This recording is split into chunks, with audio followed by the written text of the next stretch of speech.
Who that family? Check out the Pro Shop. That's right, the Pro Shop is the platform store where you can go and buy all the latest merch to support the platform. Available at the Pro Shops, we have dozens of hundreds of products available for you and your family. Unisex tees for men and women, hoodies and sweatshirts, tank tops, kids and baby items, long sleeve tees, mugs, pillows, wall art, bath bedding, face masks, phone cases, stickers, bags, fanny packs, socks, hats, and many other items. Please feel free to check out the Pro Shops. The link is in the description section below. And remember, it helps the platform continue to grow. Check out the Pro Shop and who that too.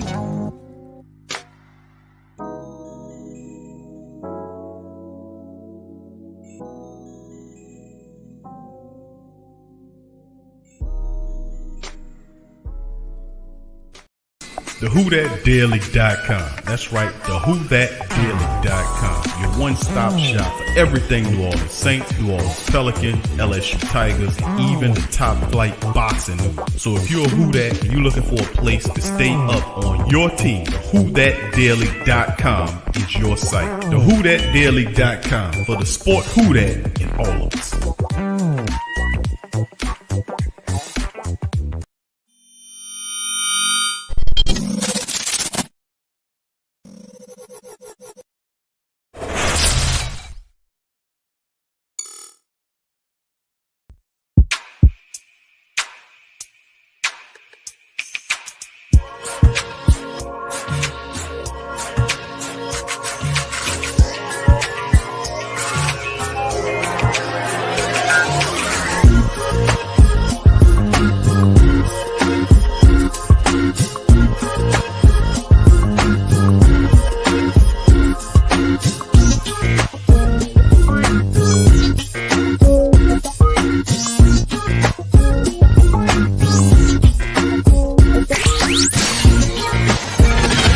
You're listening to the Pelicans post-game report on the PRO Media Network for all things Pelicans.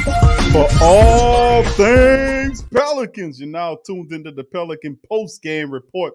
We're in this mug. What's happening to the fam? What's happening for the fam? And what's happening with the family? Big ups to you guys. Appreciate you being in the live stream tonight. Once again, it's Friday. Pelican post-game report in the building. Who's going to be the coach is the title of this one. I'm Big Q chiming in on this one, and I like to bring in my co-host DC in the place to be. DC, what's happening? What's happening, big question? What's good, brother? Always like to talk about my dog DC. I remember when DC was hosting the Pelican post-game report, one of his favorite lines was DC in the place to be. Almost 1980-ish. He kind of reached back into his roots and pulled out an old DJ from New York style, but it's all good. That's my dog DC. Womp, womp, womp, womp. Cause you know that's bullshit, nigga. Talking about my favorite line. Big up to the rest. Nigga. Nah, come on, dude. How many shows we had that when you did that? I did that like one show. No, you didn't. Cut it out. All right, big ups to the rest of the family members. You know I ain't got time for you. Cam Reddish, could you be quiet, please? Cam Reddish playing right now. I ain't got time for you. Oh, I know you lit up with Cam Reddish. See? I ain't saying nothing about Cam Reddish, but who brought him up? See what I'm saying? But he always, I'll bring him up because you bring him up. No. They had to put him in the game, bro. They was getting their ass tore up, boys. Like 94-60 or something out there, man. So they had to put DC Jordan. They had to put Cam Reddish out there, bro. They said, let's turn it around. That's DC's Jordan, Cam Reddish. There you go. That ain't my Jordan. All right. Oh, damn. It's 94-59. I missed it. All right. Big ups to brother Jared. Big ups to True Louise Animal. Go flock to the What's rest up, of the family flockers? members. What's going on, Rudy? What's happening, fam? Good to see y'all in the chat. Melanin God, what's happening, fam? Much love to you. True Hurts as well. DC in the place to be. That's all right. Place to be. What's up, Ty? There you go. Go ahead, do your thing, bro. Do your thing. I ain't never said it like that. Oh, that boy pulled that straight out of Busy Bee and Rock a Rock somewhere. DC in the place to be. There you go. Never There you go. There you go. You got it. You got it. You got it now, boy. You bringing it back. What's up, Adrian? That is not That's not. DC, we trying to talk to the flock. You don't have to bring back your old punchlines, That bro. is We all right. not popping. That's not. All right. Yes. True Louis absent. Cam Reddish's playoff debut That's right. tonight. Now, That's I see. right. I know DC was. See, he brought him up first. I ain't said nothing about no goddamn Well, Cam man, Reddish. I already knew they was gonna say something, bro. I might as well You beat them to the kick punch. started, bro. I'm gonna do the Eminem 8 Mile around here. What's up, Jared? Big ups to your fam and the rest of the family members. Appreciate y'all being in the building. Much love to you guys and thank y'all as we get involved with this one, man. And we're going to talk about a few things. We're going to cover some news, notes, and items over the next 20 to 30 minutes. And then we'll open up the lines of communication and take, of course, Fridays. We open up the lines for the family members to chime in with their thoughts and analysis on what they feel about the Pelican squad. A lot going on in the Flock Nation, man. Of course, we know about SVG's firing. David Griffin also on the hot seat. Didn't hear nothing from no Trains in Langdon. Seen Swin Cash at the draft lottery. No Langdon. So I mean, this guy has vacated the building. Perhaps DC. Elvis has left the building, as they used to say. Man, that man don't like the spotlight like that. He like to do the real work, bro. And y'all up here talking about his internet and media fame. That man back there doing work. He sound like Umar Johnson. We working. What you doing, Omar? I'm working.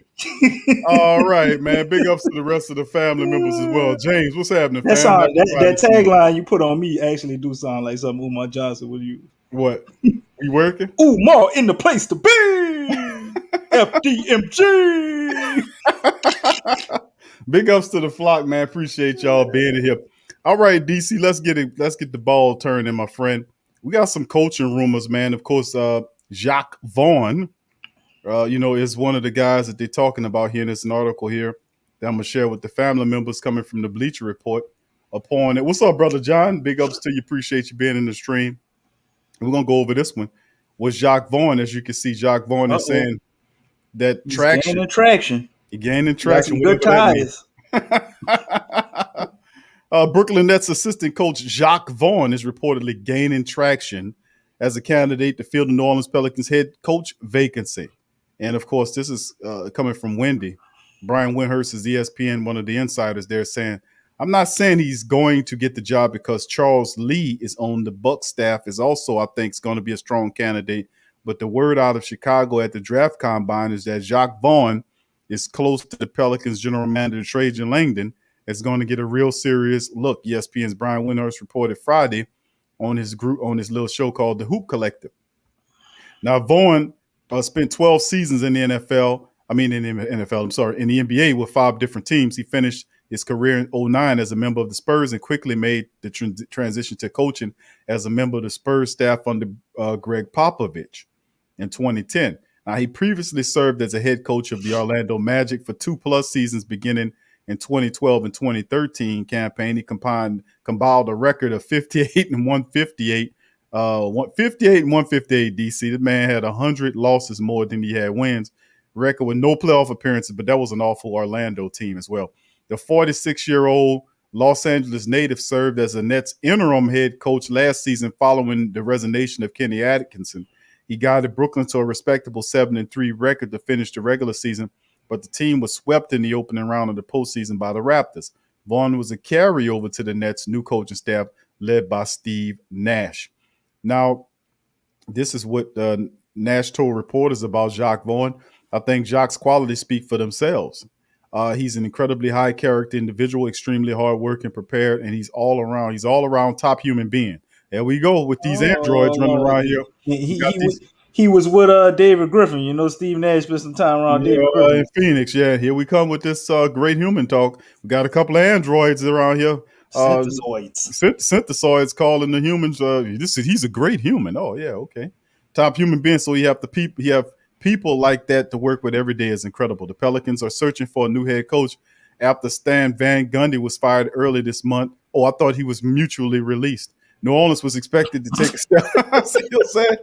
He was fired. I was like, oh, no, he wasn't fired. The only way we can do the mutual release if we actually give you a pink slip. Is that okay? Yep. So he said, "Yep, no, well, okay, I'll accept that. No, I'm not going to accept that. You ain't going to fire me. No, I'm still a coach." I That mean, boy Van Gundy told him he wanted them to fire him so he could collect unemployment. Q. That's what it was. that's what it was. Okay, New Orleans was expected to take a step forward this season, led by a core of Williamson, Ingram, and Ball, but it failed to keep pace in the loaded Western Conference, missing the playoffs with a 31-41 record. One of the biggest tasks for the next head coach will be building a relationship with Williamson, the face of the franchise, after being selected with the first overall pick in 2019's draft. A report from The Athletic last week noted that there is a concern that the thinly veiled unhappiness from the superstar forward's family may have seeped into the players' own view. The Pelicans haven't provided a timetable from completing the coaching search. Of course not. Of course not. They don't provide pretty much anything but a bunch of spin at this point. Well, we took 2 months last year before we picked the head coach after finding the other one, and that shit didn't work. So let's take that same amount of time again. Yeah, All right, huh? well, I guess so. It must. We just gonna draft the players and everything before we get the coach. Just right. Just draft the players. We got it right now. Make trades We and know whatever. what we're doing here. We didn't have much of a coach last year. We still drafted without his concern. He was too busy shaking like a leaf, dealing with post-traumatic stress syndrome because of the bullets that was flying at him when he made those horrible draft decisions in Detroit and they ran him out of town. He was shaking like a leaf when they asked him about draft decisions. That's not normal, and that is not logical, and that's not sane. Mm-mm. But still in all, we marched him on out the door, and it's like, and guess what, people? Players don't fire coaches. Who said that, DC? The same guy that got his tacky ass on Twitter and talked about, I thought if every hero had a gun, that would stop mass shootings after that guy got shot by the police trying to stop one of them shooters. You want to get on Twitter and tweet that. I say, see, it's shit like that. That's why your ass got fired. Arma, baby. Anyway, let's keep it going, man. Let's move on to the next article here. This one's coming from hoopsrumors.com. Coaching rumors: Wizards, Morrison, Cassell, Pelicans, Vaughn, and Carlisle. Now, this is kind of a dated one. Skip through a bunch of that. Get to the part about Pelicans. Right, and here it is right here. Hear nothing about no Wizards. Right, and we talked about like what they're saying here. Windhurst said on his Who Collected, the Nets assistant Jacques Vaughn has emerged as a legit contender for the Pelicans head coaching vacancy. And of course this was uttered the last article we talked about, but it's just more reinforcement about it. And they also said who's close to changing Langdon, but there's still no call on who's making these decisions. That's what I want to know. Who's making the calls here? That's the big thing I have. And remember, we talked about this, DC. You astutely mentioned this last show, is that with this next coach, it'll be a supreme opportunity. What's up, Donald? What's up, brother Donald? Big ups to you. Yeah, and yeah, you're right. True, that human stuff too. I mean, yeah, come on, cut that out. But anyway, listen. Steve Nash said he's the top human. You got to say it right. A top human. I ain't never heard that. Who's a bottom human? Who's a middle human? He must eat top ramen. Don't tell me he a top human. They're so weird and disconnected, man. People so weird and disconnected, man. Where they come with that shit, man? I don't know what that come from, bro. That's very weird, man. But anyway, DC, who's making the decisions to hire the next head coach? And who's involved in the process, DC? That's a better question. It's who's involved in the process. And you astutely mentioned it. We talked off show by late. Man, listen, whoever the next coach is going to be, get Zion Williamson and Brandon Ingram involved in the process of who they would like to be the coach. Right. Which one of these guys you would like. Let them have some input on there because you screwed the pooch. Ain't that what they're doing with Dame Lillard? And that helps them have an impact. So what they care what I think. And that's a part of the process. Let them let you know who they would figure to know. What Dave Griffin, dumbass in the press conference, talking about, I don't think it's fair to put that type of pressure on players of them picking the coaching staff and helping to know what players we're gonna get. Like, what an idiot! Like, what are you talking about, dude?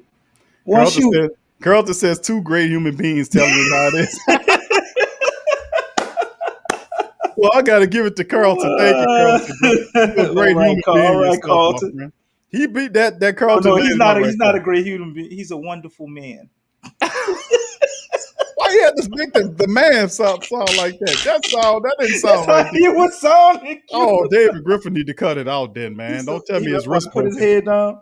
But David Griffin wrist broken. What's going on over there? He's a wonderful man. It's almost like he cried an imaginary tear. He's such a wonderful guy. Oh He man, squint but his eyes. He why squint his eyes, won't and you that's take supposed to be your the ass same out of that impact. with him, David Griffin? Go and walk with him then if you feel that bad about him. But go ahead, DC.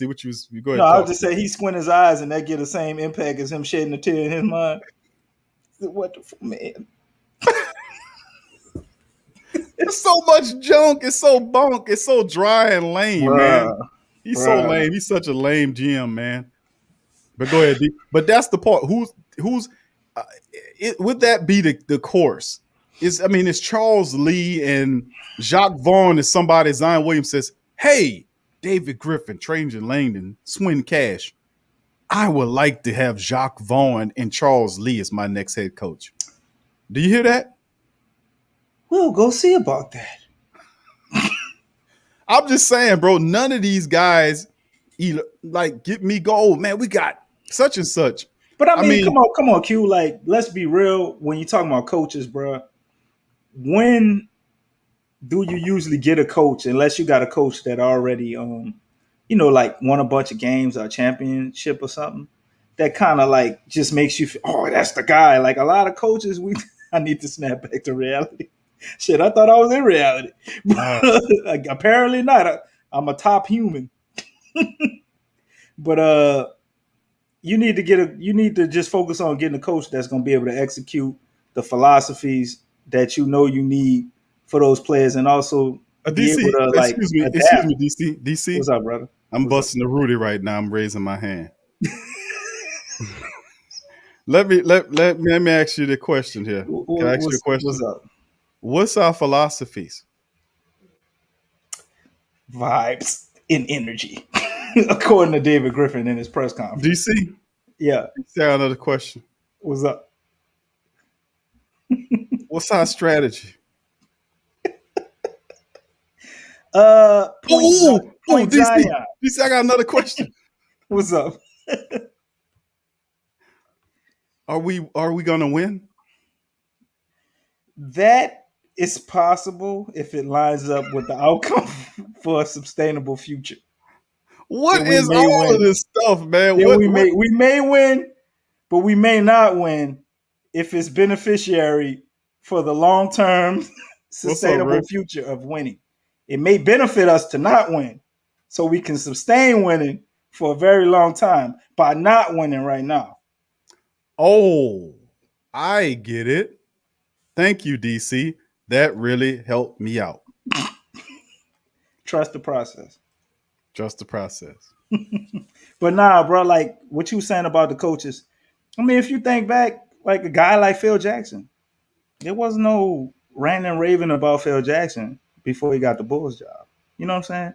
So sometimes with these coaches, you got to kind of like look into what they're saying, look into what players have said about them, look into how they say, they want to run an offense or run a team, and you got to kind of gauge it from that. If they were players, you got to go back and look at them as players and see how they interacted with their teammates and stuff like that, because you can't really just gauge a coach based off their names and particularly their win loss record without looking into why they was winning and losing, who the hell they was given as players, why they was lining up out there. Because I know Jacques Vaughn didn't do too good in Orlando, but what did he have when he was in Orlando? Nothing. And who did great after him in Orlando? So Nobody.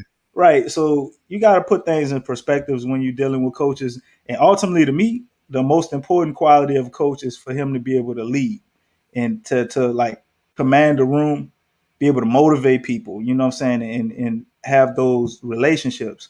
That's what matters. That's what was lacking in Stan Van Gundy, a guy who knew the X's and O's, but couldn't get on the same page with the players to motivate them and make them want to play to that next level. Because to me, a good coach is a guy that'll take somebody that's talented and he'll make them uh, more skilled, a superstar. They was an all-star, but he'll make you a superstar. Like a coach takes you to that next level and pushes you a little further than where you thought you could go.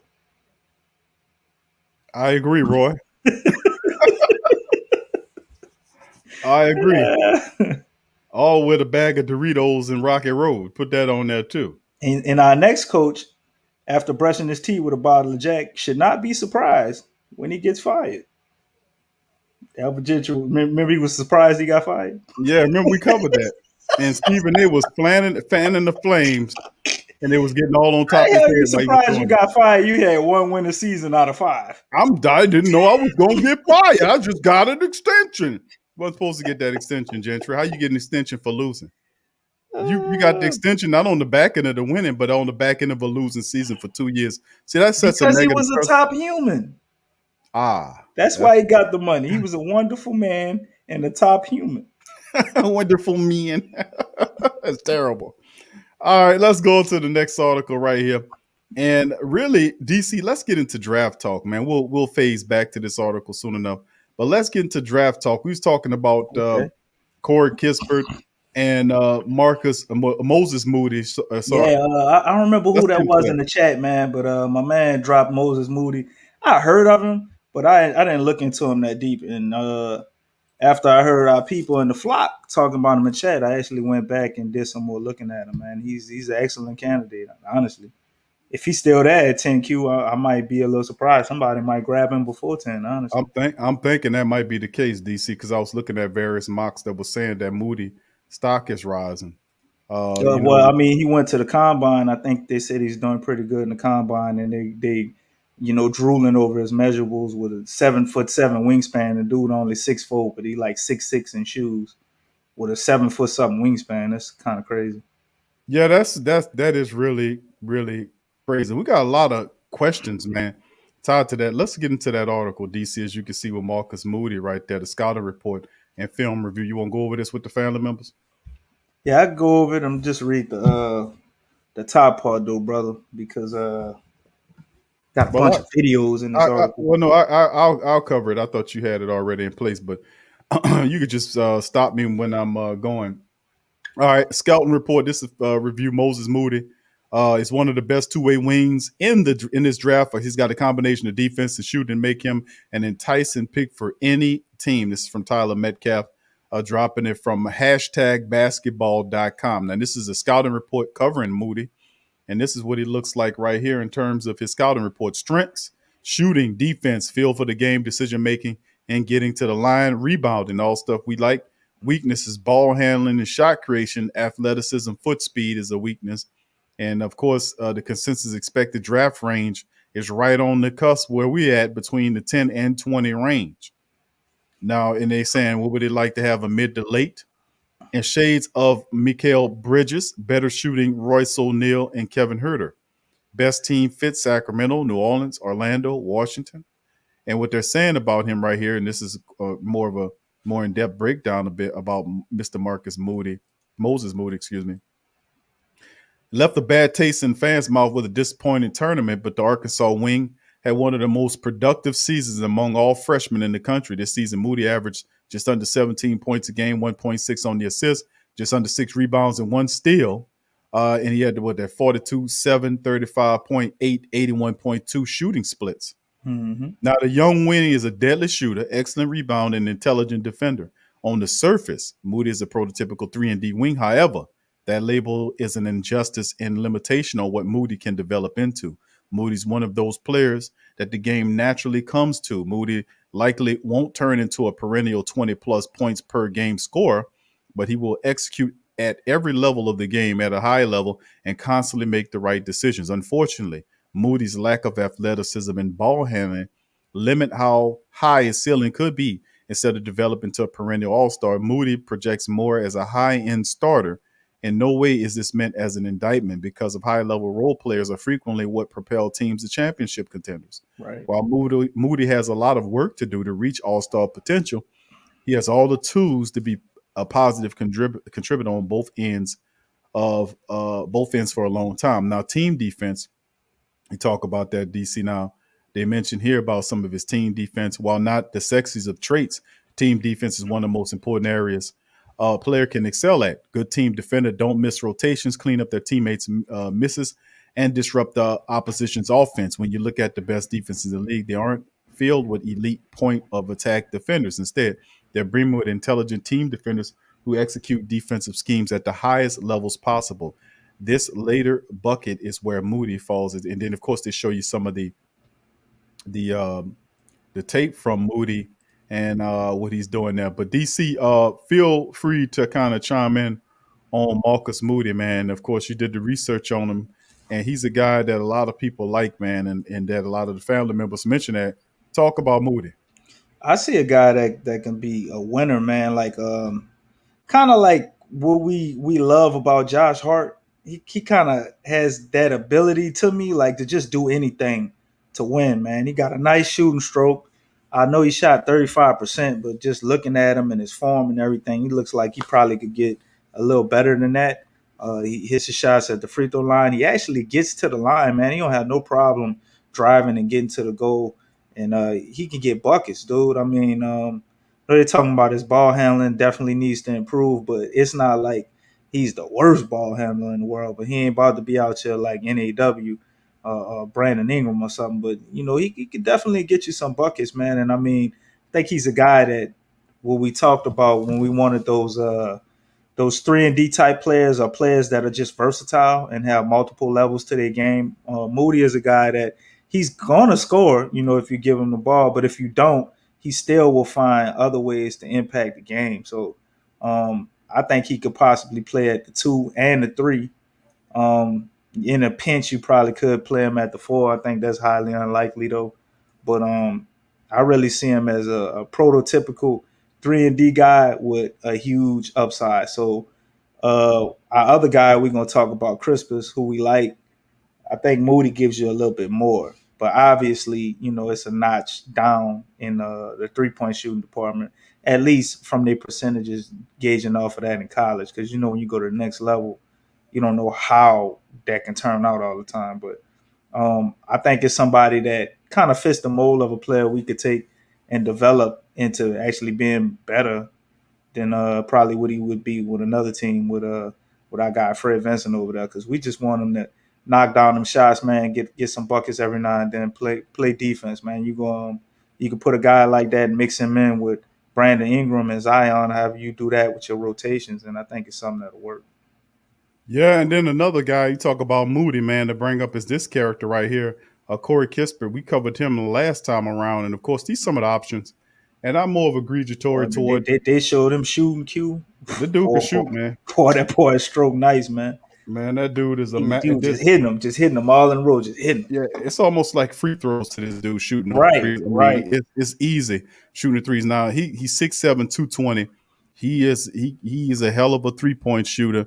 Defensive, not too much to talk about, even though he averages about 5 or 6 rebounds per game. So he does have the hustle to get it, but he's not really defensive, is not his strong suit.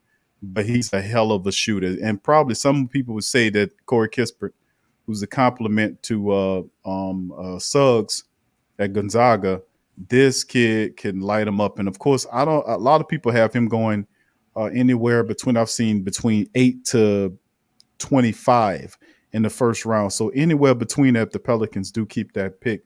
But we covered his statistics last time around, and a lot of people are warming up to Corey Kispert, man, and expecting him to be there at the 10 pick. 4-year player at Gonzaga. Kispert shot a scorching 44% from downtown, 6.5 attempts per game. That's pretty nice for a senior. He's unlimited range. He also seems to understand what his role will be at the next level. Simply a more athletic, a little bit more, well, I ain't gonna say a little bit, but a more athletic version of Kyle Korver, perhaps. I mean, tailor-made to play with guys like Zion Williamson. This is what Kispert said. Mm-hmm. He says, I'm tailor-made to play with guys like Zion Williamson and Brandon Ingram. Let you know where he won't go. He want to go because he's going to get the opportunities. You know what, he knows Zion Williamson and B.I. draws double team. He gets wide open spot up shots. Go ahead, DC. I love that, man. I'm a proponent of, I want guys that want me, like who want to play for me. You know what I'm saying? Like guys that want to be on this team. That's who I want. You know what I'm saying? So if we do draft a guy, as much as I like Moses Moody, and I think it's a possibility he could get drafted before 10, like I said. If they did draft him, that would be amazing. But if they did get Kispert, I know some people might be upset looking at Moody and everything we just talked about with him. But just a guy who wants to be here, man, already is embracing what his possible role could be. If we even use that pick, to be honest, because we could trade it. But man, I love that. I love that, man. A guy that wants to be here he knows what his skill set is. He's already recognizing that it can work with us. That's amazing, bro. That's big to me. Just that little piece in the article. How many guys say that? In the draft. I mean, you had Cade Cunningham too, was basically saying the same thing, but he focused it on Zion. Kispert went a little further and mentioned Brandon Ingram too. Yeah, he did. He definitely is putting at the Pelicans that he wants to play alongside guys like that, and it's smart for him to say that because he knows those guys will draw the double team, and Zion might draw triple teams, allowing Kispert to spot up and just knock down easy shots all day, and that's something that the Pelicans could really utilize. Is a Kispert type. So, and of course there's the family members, a lot of family members, and I agree with a lot of them, about getting rid of Eric Bledsoe. That's a big part of this thing, moving him out and then seeing and doing what we're supposed to do with Lonzo Ball. So many Right. questions. We had a lot of questions before we had so many questions before we even started looking at coaches. And now we have even more questions. Like, okay, the number of questions before they fired Van Gundy was, well, and to be honest, which is like, okay, if they bring Van Gundy back, will they listen to him? That was a question I asked when the season ended at the end of the season show. Remember, fam? I was like, they're Yeah. not listening to this guy. So they fired him, shortly thereafter. So he's gone. You got to find a coach. There's no time frame from the Pelicans on when they need to find a coach. They're saying Jacques Vaughn is gaining traction, whatever that means. Nothing solid here. More decisive teams know who they want. And this I, is what I'm I, I saying. hear Hold on, about DC. Let me Billups, get. brother. Well, I know. Listen to this and tell me what you think of this thought process about knowing where you need to go, bro. Knowing if you fire that coach, you must have a guy in mind that you think you're gonna get right. I would think that would make sense. That would be the smart thing. You know what I'm saying? That's why I don't think we should be taking a long time to find a coach. You ain't make it to the playoffs, so you had a while to look at this before you fired the coach. You should know exactly who you want to get once you fired the coach. I mean, you wasn't doing no research before you fired the coach. Like, what are you doing? But That's what I'm saying. maybe they really want this Charles Lee guy, and they kind of waiting to see what happens with Milwaukee in the What's up, playoffs Jogger? and give him his shot because I mean the guys he's playing every other night. I don't think guys like that getting no in person interview. And Portland just sound like they might be locking up Chauncey Billups. I know we was looking at him too. There was saying the Pelicans definitely were interested in Chauncey Billups. So I don't know how that's gonna pan out. And I guess Jacques Vaughn is that guy just waiting in the wings. And I did hear some mentions of Will Weaver too. I didn't hear about us interviewing him, but I heard that we still interested, in a Will Weaver. So I'm just here to report the rumors, Q. Man, I'm just We've been thinking interested in Will Weaver for like 3 years. Huh? I've been throwing the man, but as SVG, man, of all people, man, is you fire Stan Van Gundy, you know, right after you just hired him, you fired him after 1 year. And I'm thinking, okay, they fired this man. Okay, I understand why. You must have somebody that you want to go get. And of course, you're seeing Rick Carlisle out there. No, he was too old. Of course, they got other coaches out there. Jason Kidd is about to get off the market right now. He's in talks with somebody about to rip him. Dallas is about to finalize a deal to make Jason Kidd their new coach. What makes me really upset is the fact that I seen an article, and you probably seen the same thing, DC. The article about comparing SVG against Thibodeau. Yeah, I saw that, man. Horrible And, comparison, in my well, opinion. no, I'm not. They're saying old school now. Well, That's what yeah, they, from that standpoint, but I mean, Thibodeau's guys actually seem like they like him. Like they might, I'm guessing they might not like some of the things he does, as far as his how he works them in practice. I always heard about that, it gets but results. DC. but they actually seem like they like him. I mean, you got a guy like Derrick Rose who played with him all that time. He don't seem mad that he back. You know what I'm saying? No, he believes it. I mean, it's fun playing with Tibbs. You can tell. Look what he did for Julius Randle in that upstart Nick club. He wasn't tearing his guys up in no press conferences. That's No, what I do know. no, that was a great thing you said about Stan Van Gundy doing that. Even when they win the goddamn game here and there, we still miss too many defensive penalties. Then people You can can't. play 100% You know, game and Mr. Rock and Roll to stand up there and criticize him. the worst part about it was he actually would like point out specific players. Like he was like calling them out almost. I think that's the part that makes it even worse because it's like, okay, the team need to do better. I can respect. I don't like it, but I can respect the coach. You know, they get out there and the whole team didn't do it. Like even though we know, man, Zion did his thing, but he's saying the whole team. But you know, just not singling a guy out. But when you start singling people out and all of that, man, and just going too hard on them at the wrong times, bro, it's easy for somebody to lose respect for you. That's like somebody Q talking to you. They just talk to you like shit, and they're like, let me borrow $20. You know what I'm saying? No. Hell no. Right? He just talked about you like a dog was telling people all stuff about you I won't in your fight for face, that guy. behind your back, and everything. Then, The hell you say? let me borrow $20 from you. Bro, you get your old rock and roll looking ass out of here. That's what you do. That's what I tell him. But look, VB Pale and Saints lady said it says Lope said Trajan is in Chicago scouting and getting ready for the draft. He made it sound like it's Trajan's choice to be off camera. Was that what was said? Okay. To be off camera. And then listen, even you know what, VB Pale Saints lady, thank you for that, baby. And this is the crazy part about the whole ordeal. Even if Trajan Langdon's focus is to be off camera, you know, and that's just something he's doing because you got a VP that's present.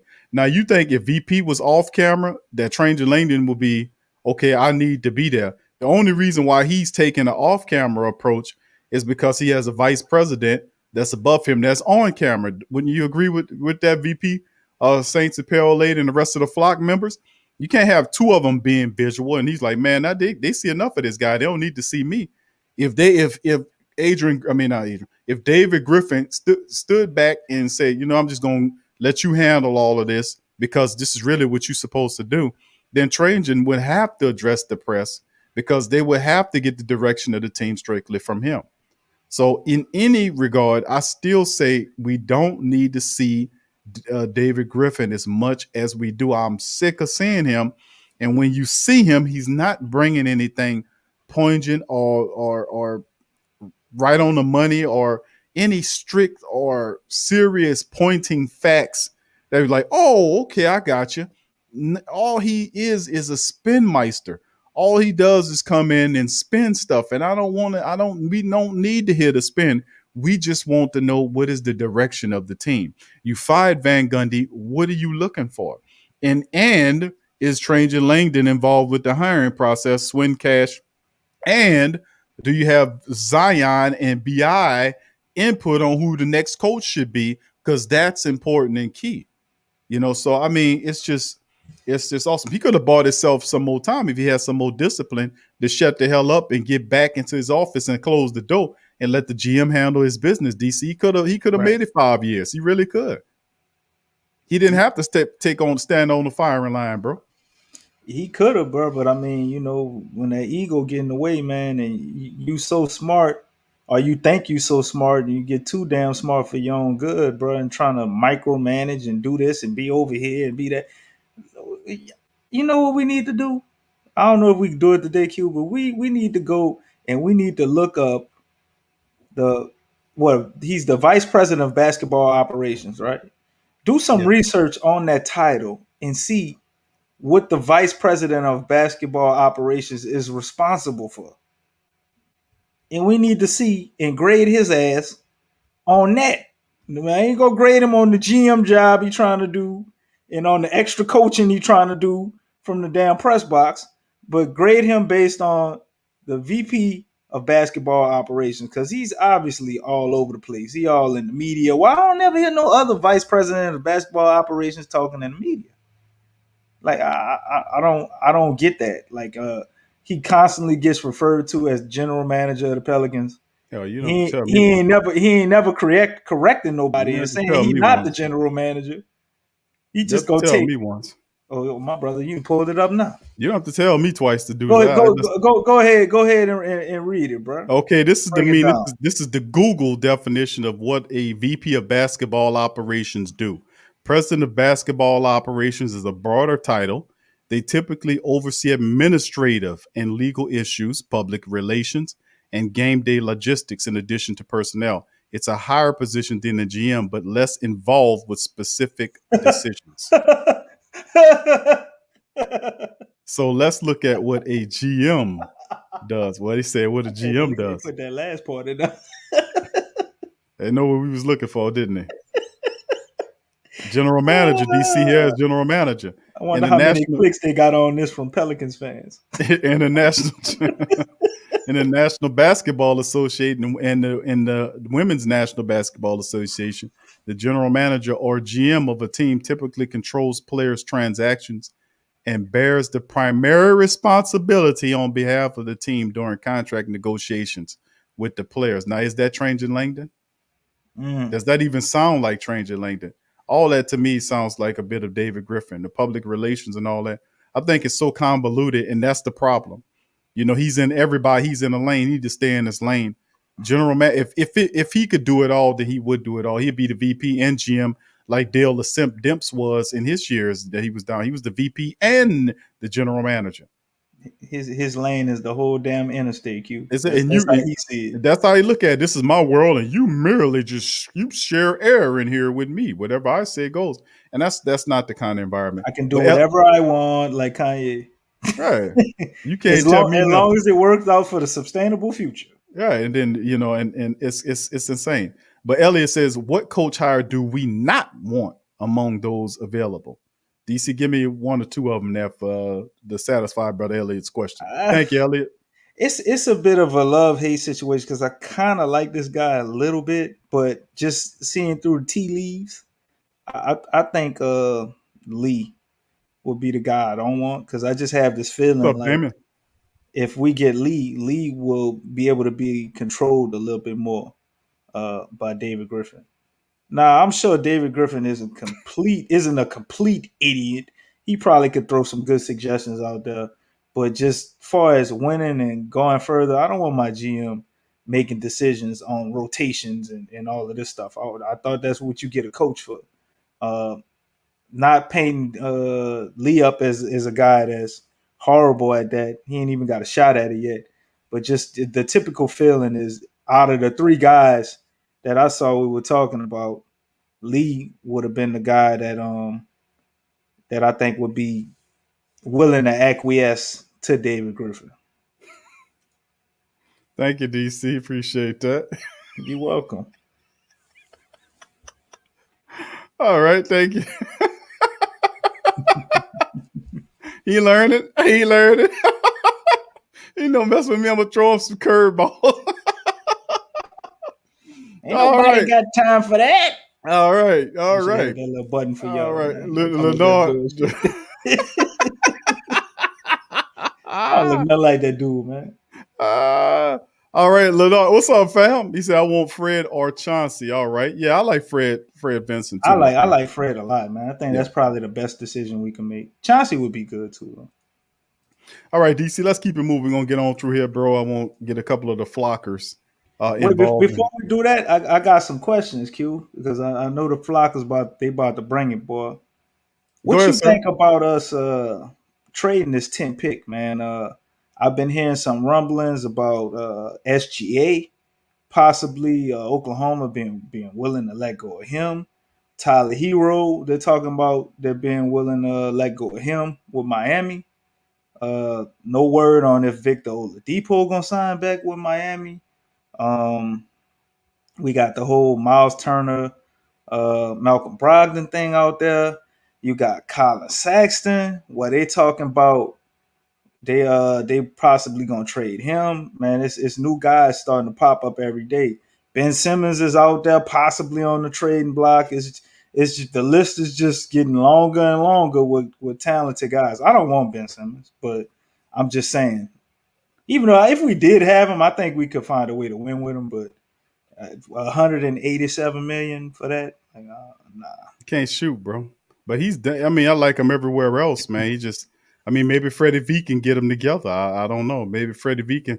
You think Freddie V, that'll be the ultimate challenge for Freddie V to turn Ben Simmons and help him like I think he could Lonzo do it. did. I think he could do it, but just the amount of money that That's he's a making lot. would That's just tie ridiculous. up.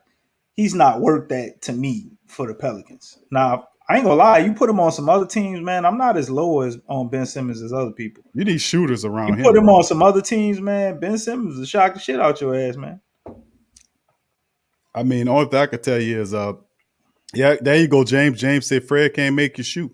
He might be able to teach you to, but he can't make you shoot. But check this out though, James. Lonzo Ball didn't want to do a lot of stuff that we were saying he should do, far as shooting even mid-range shots, because he wasn't comfortable. When you learn how to shoot and you get confident in your stroke, and you see him like we saw him at the end of the season, taking mid-range shots off one leg, hitting them off the backboard stuff. Man, that dude learned that skill. You know what I'm saying? So honestly, I think it's better for somebody to learn or be taught a skill than to be given it, like God given it, because the person that learned it, like, they gonna value it so much more. They gonna respect it so much more, and they probably will be even that much more confident in it because they learned every little detail. It was hard for them to figure that out. So it kind of gives you a level of mastery when you go through those hardships like that. So I ain't gonna say, Ben Simmons can't do nothing, man, because we done seen too many times in the NBA, man. If you got a guy that is extremely gifted in one area, is uber generationally talented in some area, they were able to kind of fix the other pieces of their game and kind of round it out. Y'all acting like y'all don't remember a time when LeBron James couldn't shoot.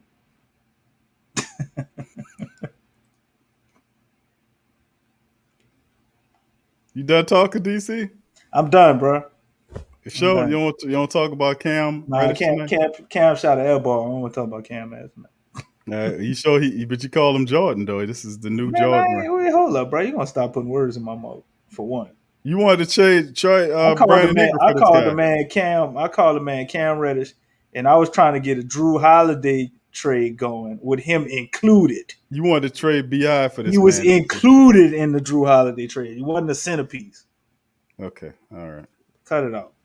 All right. I got you. All right, DC. All right. That's right. You stop All right. all that damn lying, bro. You been hanging around David Griffin? The family members heard you, DC. They heard you. They ain't hear me say nothing. All right. Of All the right. Pelicans, Zion Williamson, Brandon Ingram not picked for Team USC Tokyo Olympic squad. DC, I'm happy for this. What you think? Hell yeah, I'm happy for this. I don't need them going around tainting them, man. Let's see who on there. We got any chatty patties on there? Who would have been trying to recruit them? Well, they're saying the Team USA has finalized its 12-man roster, and neither Drew Pelicans Holiday on the forward team? was selected. Williamson Ingram were announced as finalists for the team in May. The U.S. is scheduled to play as many as 5 games in Las Vegas before leaving for Tokyo on July the 19th. Americans, who are seeking a 4th consecutive gold medal, open the Olympics against France on July the 25th. While players on the team could drop off over the next few weeks, allowing Zion or Ingram to be added, the American squad is made up of the following players: Kevin Durant, Damian Lillard, Bradley Beal, Jason Tatum, Devin Booker, Zach LaVine, Kevin Love, Bama Bayo, Draymond Green, Drew Holiday, Chris Middleton, and Jeremy Grant. Former New Orleans I don't need to be there. Former New Orleans Pelicans guard Drew Holiday, who now plays for the Bucks, is set to make his debut in the Olympics with Team USA. For USA basketball to receive the commitment of so many outstanding players remains an indicator of the great honor of representing your country, representing your corporation means to these men. U.S. basketball means National Team Managing Director Jerry Colangelo, who used to work with the Phoenix Suns. So there you go. Zion Williamson not picked for the team there, and I'm really happy about that. Great. That's great. They don't need to go over there and pay for that fake ass trophy anyway, and that fake ass medal they're gonna give them. You don't want to go play the trophy. If it was real gold, if it was real solid gold, you're supposed to represent your corporation. Cut it out. What? You're supposed to represent your corporation. Oh, the Americas. The gold medal or not, or gold-plated medal or not, it's not about that. Yeah, your boy said Kevin Love made the team. Yeah, I was looking at that one, scratching my head. He by far the shittiest player on that team. I don't know how he made it. I think they pulled up the NBA thing. They was looking What's at up, players, KK? and they looked at salaries. They looked at salaries and was like, oh yeah, we gotta have him on there. Everybody else they called, they probably declined. They talking about they ain't picked Zion and Brandon Ingram. Them dudes probably told them they ain't want to go. No, we straight. We I wonder good. if I wonder if they would say that. They You probably could. wouldn't say that, huh, Q? Like I don't. they I turned don't them think so. down. Yeah, I don't think they would. Right. So Because I like think that might draw a negative backlash for them, and they say, okay, well, they don't want to represent the corporation. So Zion and Brandon Ingram is better than at least five to six guys on that team. You know what I'm saying? And if they one of them would have been on there, they probably would have got hella usage. So I'm happy they ain't gonna get ran down by playing in the summertime, especially Zion. He uh he has a little bit of a problem trying to stay healthy. Did a pretty good job for the most part this year. Couldn't finish out those last 10 to 12 games. So I'll be glad to see him get a full off season, go ahead and condition and train with Brandon Ingram, train with his teammates. Like you don't need to learn how to play better on Team USA. You ain't gonna be playing with none of them dudes. So I like it, bro. well, I agree with you, bro, and I appreciate the fact that that they're not going to be on the squad. We don't. I mean, they got plenty of great talent that's on that squad. Jason Tatum and all them, they can handle up business.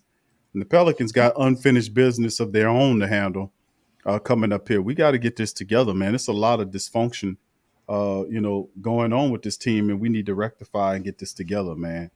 You know, so I mean, man, well, my goodness, man, there's so much dysfunction going on with this Pelican club thanks to David Griffin. It's constant spinning, the spin golly. Well, you know what, Q? I can't put all the dysfunction on him because before he came here, we were a dysfunctional club. So So he just he, turned he's into what he's we were. definitely uh, sending in that same direction. But I can't put it all on him as if he just brought all the dysfunction here. He came down here and started having a few daiquiris and eating some He damn didn't do gumbo. nothing, but DC, he didn't do a Sit damn around thing think he about. know everything now. He didn't do a damn thing about not stopping the dysfunction, but sitting up here spinning everything like you can come down here and tell us anything.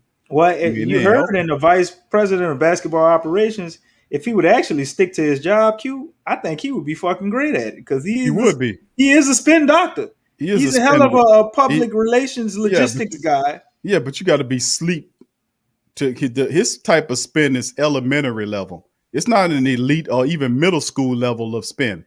His stuff is like really you got to be sleeping. Well, I don't Literally think sleep I to think it believe don't that. work because you use him too much, and he try to hop his ass in front of the camera all the time. So And it don't help with you busting up his game, DC calling them out. that too, but if you got a guy that come out, and you got big problems and help quiet people, and you see him every so often, maybe people will believe your bullshit a little more because he just come out and he put his foot in his mouth. It's like every goddamn month you turn around and he put his damn foot in his mouth. Yeah, he is too Like, visible. It's too much. Lord, it's too much. You It's putting too your foot much. in your mouth too much. Just shut up. Shut up. If it's not that serious where it need to be talked about, don't talk about it. Like, to be honest, the whole Van Gundy thing, he could have saved that whole press conference. Dog. Like, you shouldn't have heard shit about Van Gundy and why it didn't work till you found a replacement.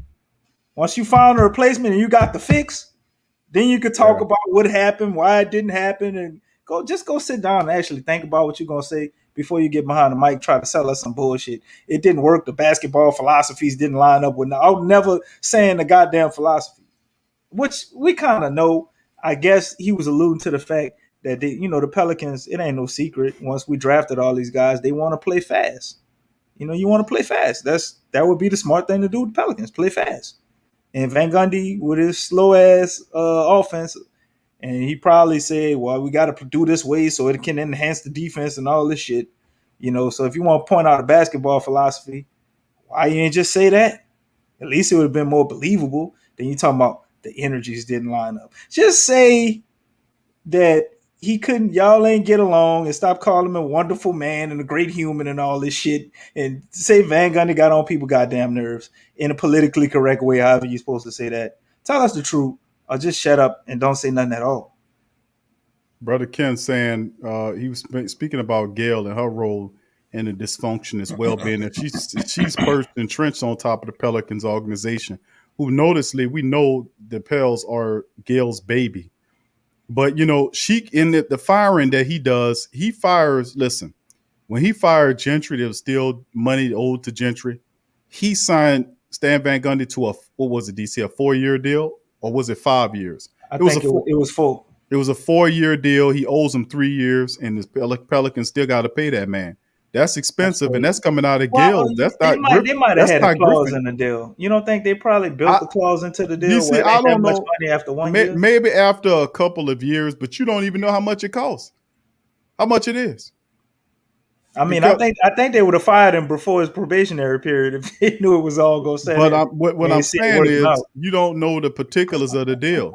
When they brokered the deal, they said 4 years, no, and you didn't even know what money it was. It was supposed to be 4 million a year, but that was his old contract. People was drawing that from his previous deal. That ain't had nothing to do with the Pelicans. So Well, you really don't know how much he getting paid. And trust me, we was looking for the information. It's not available. It he's an never older was coach, released. so he had to be getting some pretty decent bucks, man. Older guys, just the way the NBA works, the NFL too. Like the players get a veteran minimum. It's like an unwritten rule for coaches, but usually when you see older coaches, especially the ones that had some success, they usually don't get no chump deals. So Yeah, that's I'm what I'm thinking it saying. was somewhere along the lines of at least probably 18 million. I'm thinking. This is true, but at the same time, what I'm saying is you couldn't have fired him this soon without her permission.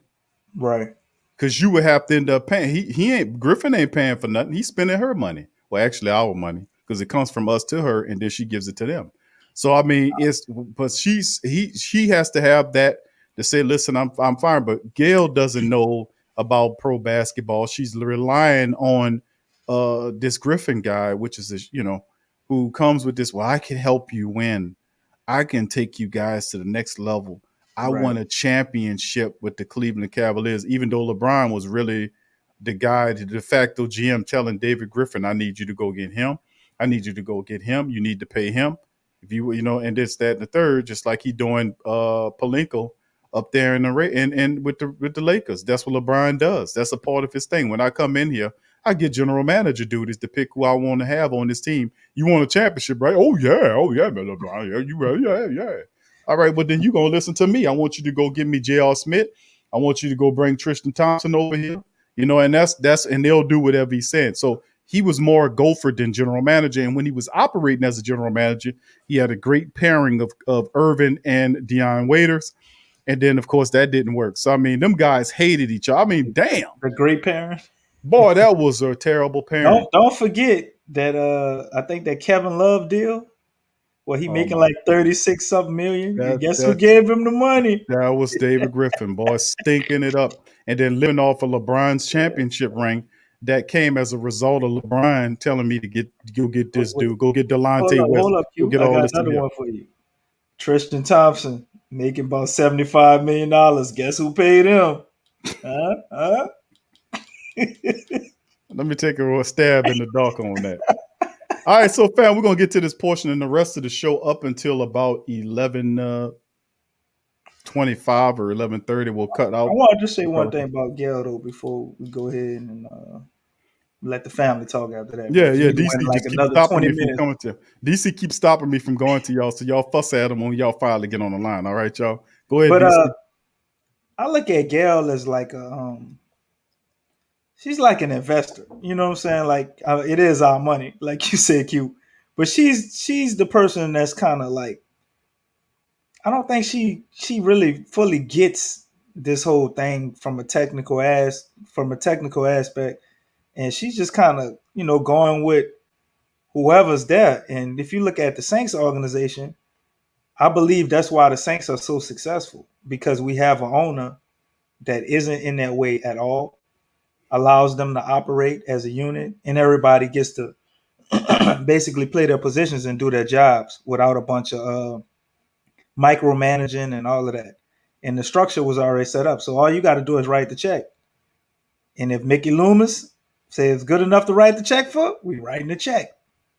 With the Pelicans, we got this idiot, David Griffin, that somehow weaseled his way into all of that power cue on the basketball side. And what he do? The total opposite of Mickey Loomis. Mickey know what he good at, and he know what Sean good at, and the other guy, he let them do what they do. David Griffin come his ass in here and start trying to do everything. I wouldn't be surprised if he be trying to make Gatorade back there and fill up the damn Gatorade tanks for the players too. But His ass got his hands in everything. everything, and that's the problem. Micromanaging is not the way. If you're a manager of any style, stay off them people back, please. Don't be running, sticking your paws up into people's business unless they're totally incompetent. But the people that I seen him hired with Tranger Langdon and Swin Cash, those are totally competent young executives that can serve an organization very well. Really intelligent people, but you'll never get to see their full potential if you got a VP that's in their way, that's standing in front of them and won't allow them to grow. And you can't tell me this has been a good transition for Tranger Langdon to be down here when he was looking at the Sacramento job during the off season before he died. I mean, that he was doing that for a reason. He's like, man, I don't know if I can take this. I can't grow underneath this.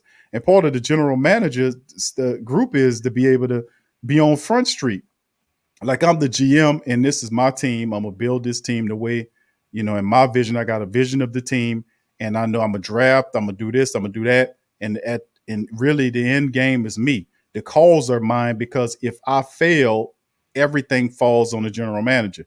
You can't do that to Trajan on his team because we've already exposed the game on Griffin making the calls, micromanaging, making the calls, and then firing people. And a lot of it's because of him.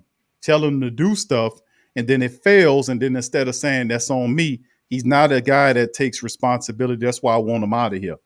He's setting a bad example for the rest of the people because you don't stand before the flock and the rest of the Pelican Nation and make excuses about why they didn't make the playoffs when you see Atlanta there. I know what a change in coach could do. Look what happened with Atlanta with Nate McMillan. You put Nate McMillan at the head of the team.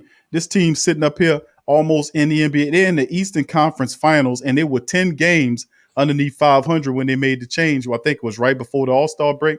And Nate McMillan took over the team, and look at him now. This is what good coaching has, with changing the culture, what happened. But instead, he fired this guy. I mean, it was absolutely crazy. This guy is not – that's what I'm saying about Griffin. It will not work because he's not capable of keeping his paws and his little grimy tentacles out from the rest of the people and letting them do their jobs. He has no discipline in that regard. He doesn't have the discipline to stay off camera. You don't have just media blackout on your ass. Don't say nothing. Let Trange and let Swin, let them be the front voices for the team. Take a step back and stay out the way. But he can't do that because all he wants is the credit. He wants the credit. And he didn't. In that championship he got with Cleveland, he didn't do that. That was LeBron. But he using it like it was him. And that's why I don't like that, because he a fake ass. He a fake ass clown. And I don't like that with all this spin making excuses about that. No, you say, listen, it's on me. I made the wrong. My bad on Griffin. I'm sorry. Listen, I'll tell you what I'm going to do. I'm going to do this. Point of fact, specific to the dome. But don't get up in here talking about, well, we had the C-19. We didn't have the camp. We didn't, he couldn't gel with the people. He couldn't do this. He couldn't do that. But you never turn around and fire him. Then fire him, and then after making all them damn excuses, all the excuses, and then never in his terminology that he mentioned that every other team in the NBA did this, going through the same stuff. So I don't want to hear that, David Griffin. You on the hot seat for real, man. Man, anyway, if we could just go back to that moment in time. What was it like? March or April last year, when we was like, man, we should get Nate McMillan. Remember we was on that whole. But DC don't even go there.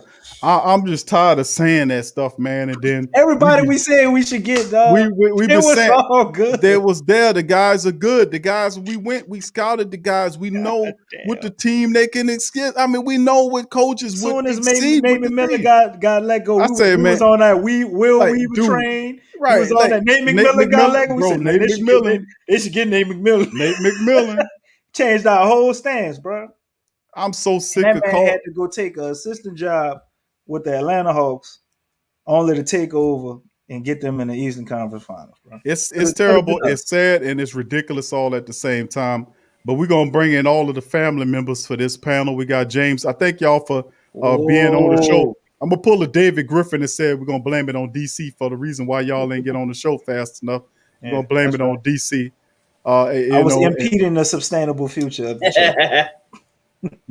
So welcome to the show, family. Brother James, Brother Donald, and Brother Rudy. Welcome to the Pelican Post Game Report panel. And for the rest of the flock members out there, if you want to join the panel, the link is, I think it's still in the chat right there. Did I send it?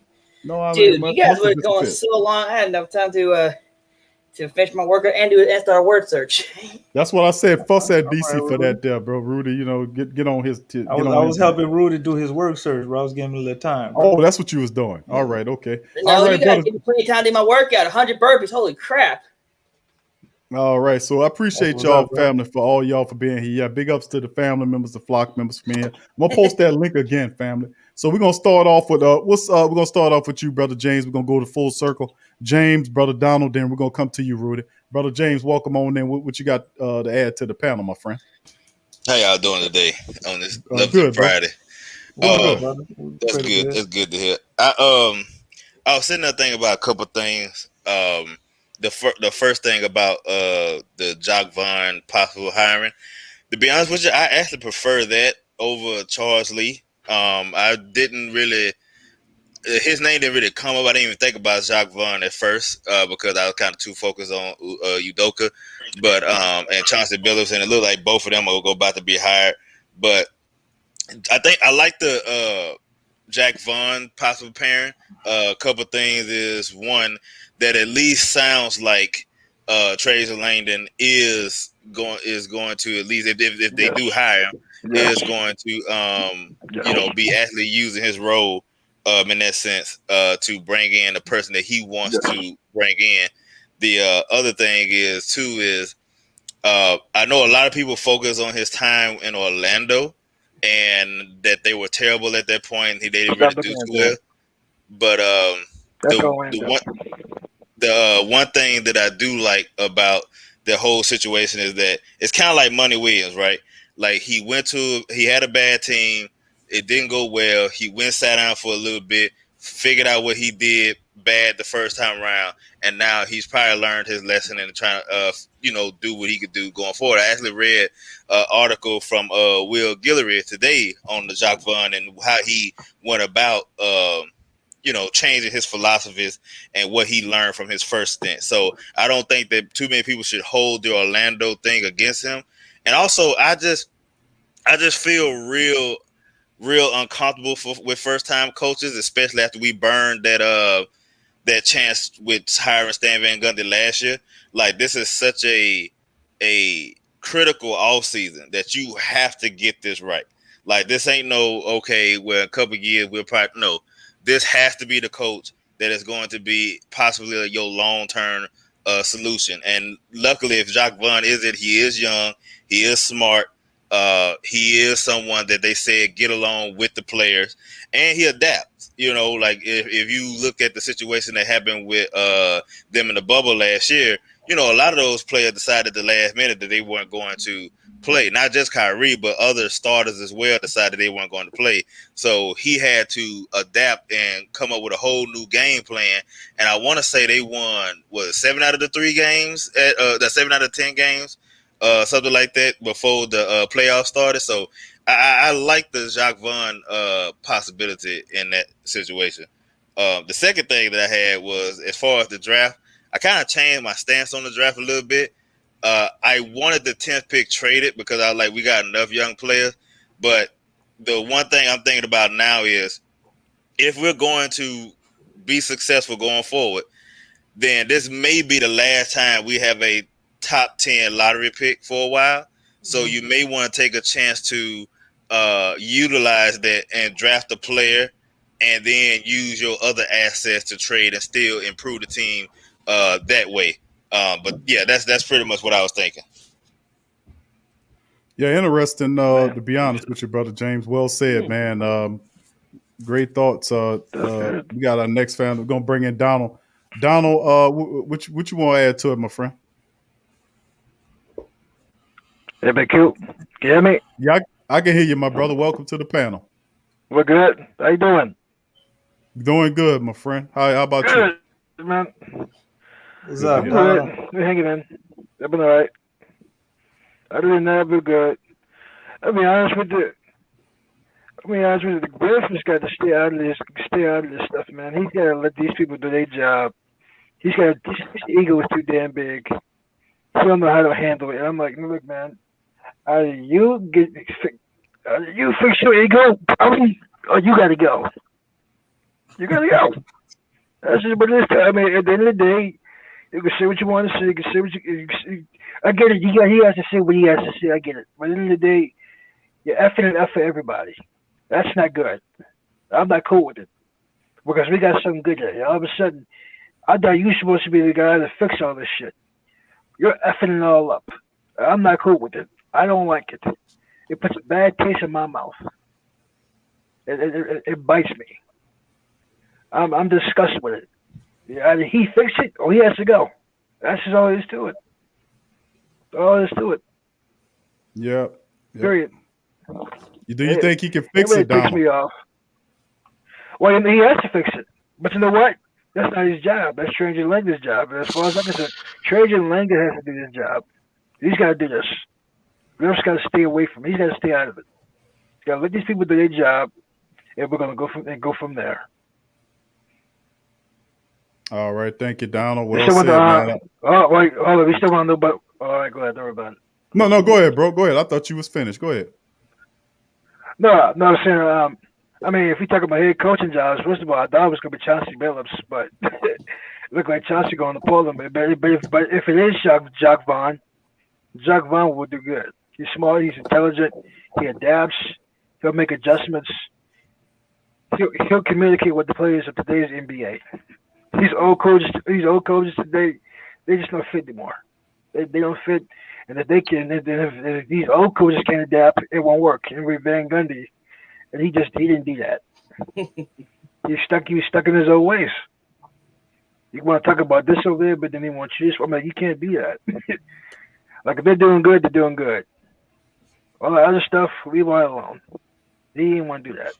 So, but again, when you get the high, when you hire these coaches, you got to have the guys that know how to adapt. I mean, look what Tyronn Lue's doing with the Clippers.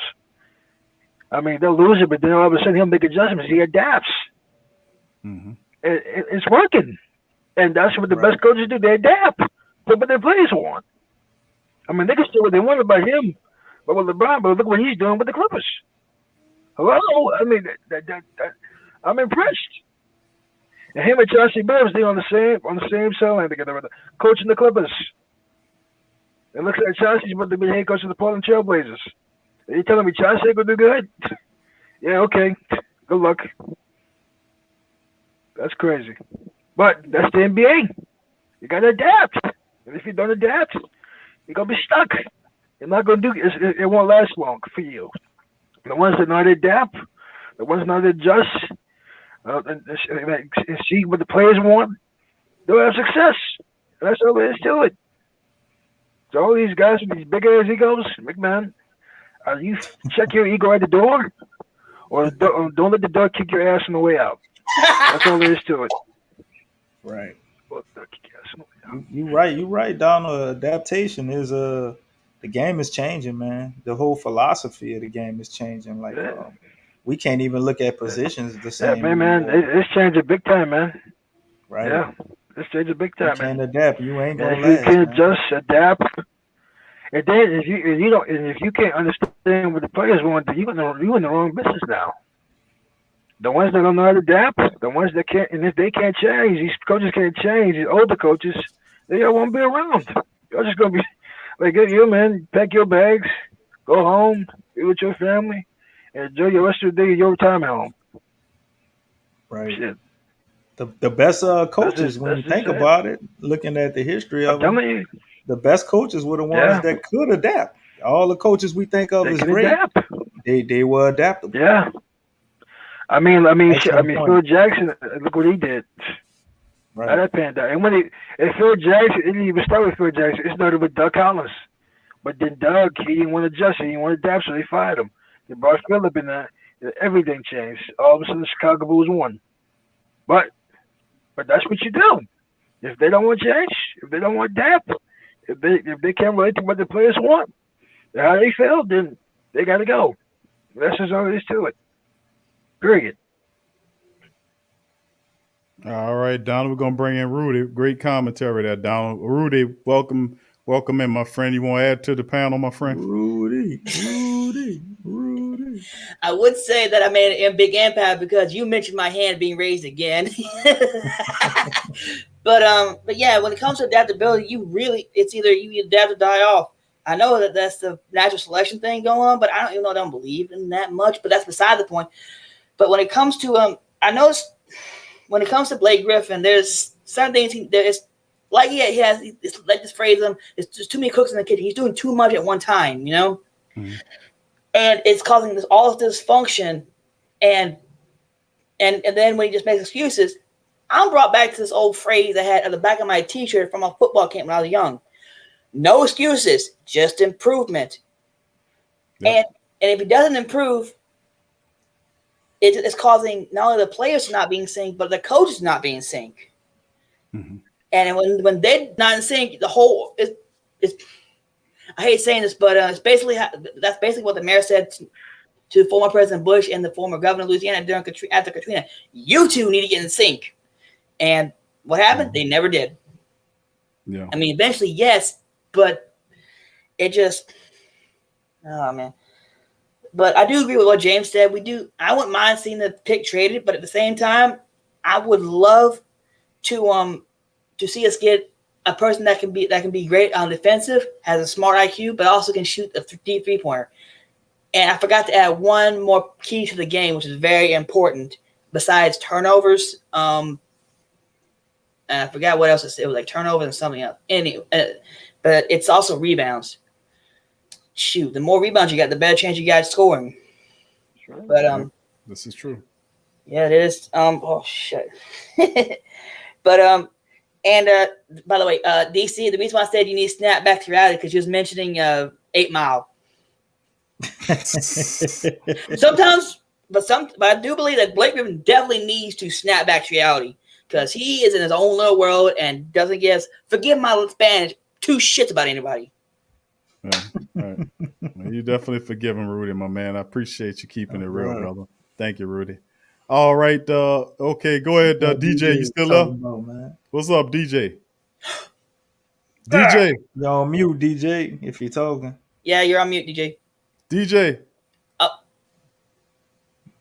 I guess he's just watching today. There you go. There you go. All right, DJ. Uh-oh. I can't hear you, bro. I can't hear you at all. There's no audio. No audio, DJ. I can't hear you, bro. Can he not hear us?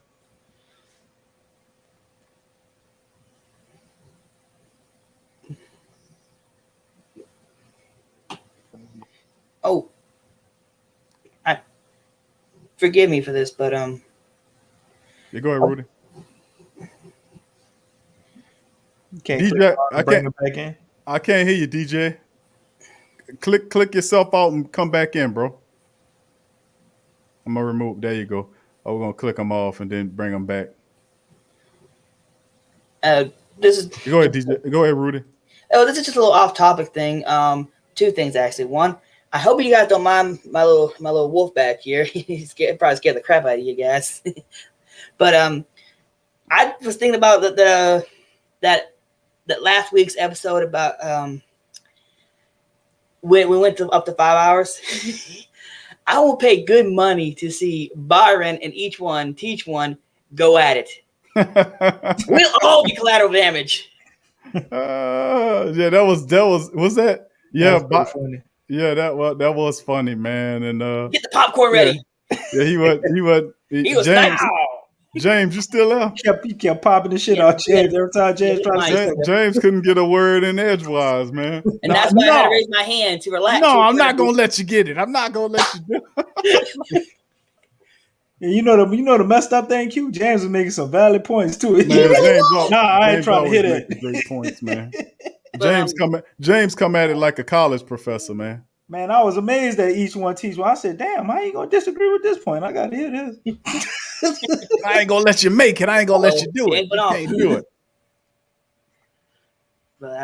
But yeah, go ahead, Rudy. No, I was just saying. I was letting you know that James, I think, signed off and is probably going to come back on a little bit, or he might have to leave for some apparent reason. So I was letting you know that. All right, thank you, buddy. Yeah, that's a major part of it, man. We got to overlook. We got to really pay attention to. Yeah. To be honest with you, Yeah, is the fact that what a lot of people upset about David Griffin's handling of the situation. I got to agree, man. It's totally ridiculous, It's man. hard, How he man. handling it, man. It's Yeah. totally. And of course, we know It's what we've horrible. been dealing with. We still got that AD and Chris Paul thing floating over the franchise, and of course, 2 years left on Zion's current arrangement. His family already chiding that they want him to be out of here. They're dissatisfied, and so that already magnifies a lot of ill feelings already toward him. And the only thing he can give is spin. And you can't. In this, it's like we get upset because it's an insult. And he's insulting your intelligence. It really is. That you can't put the fact that everybody else is going through the same thing that we going through here at the Pelicans, and that should not be anything. Only thing you should say is, listen, I made a mistake and I need to fix it. That's the bottom line, and that's all that need to be said. Not all these excuses. That's all I need to say. I just they love chanting Rudy.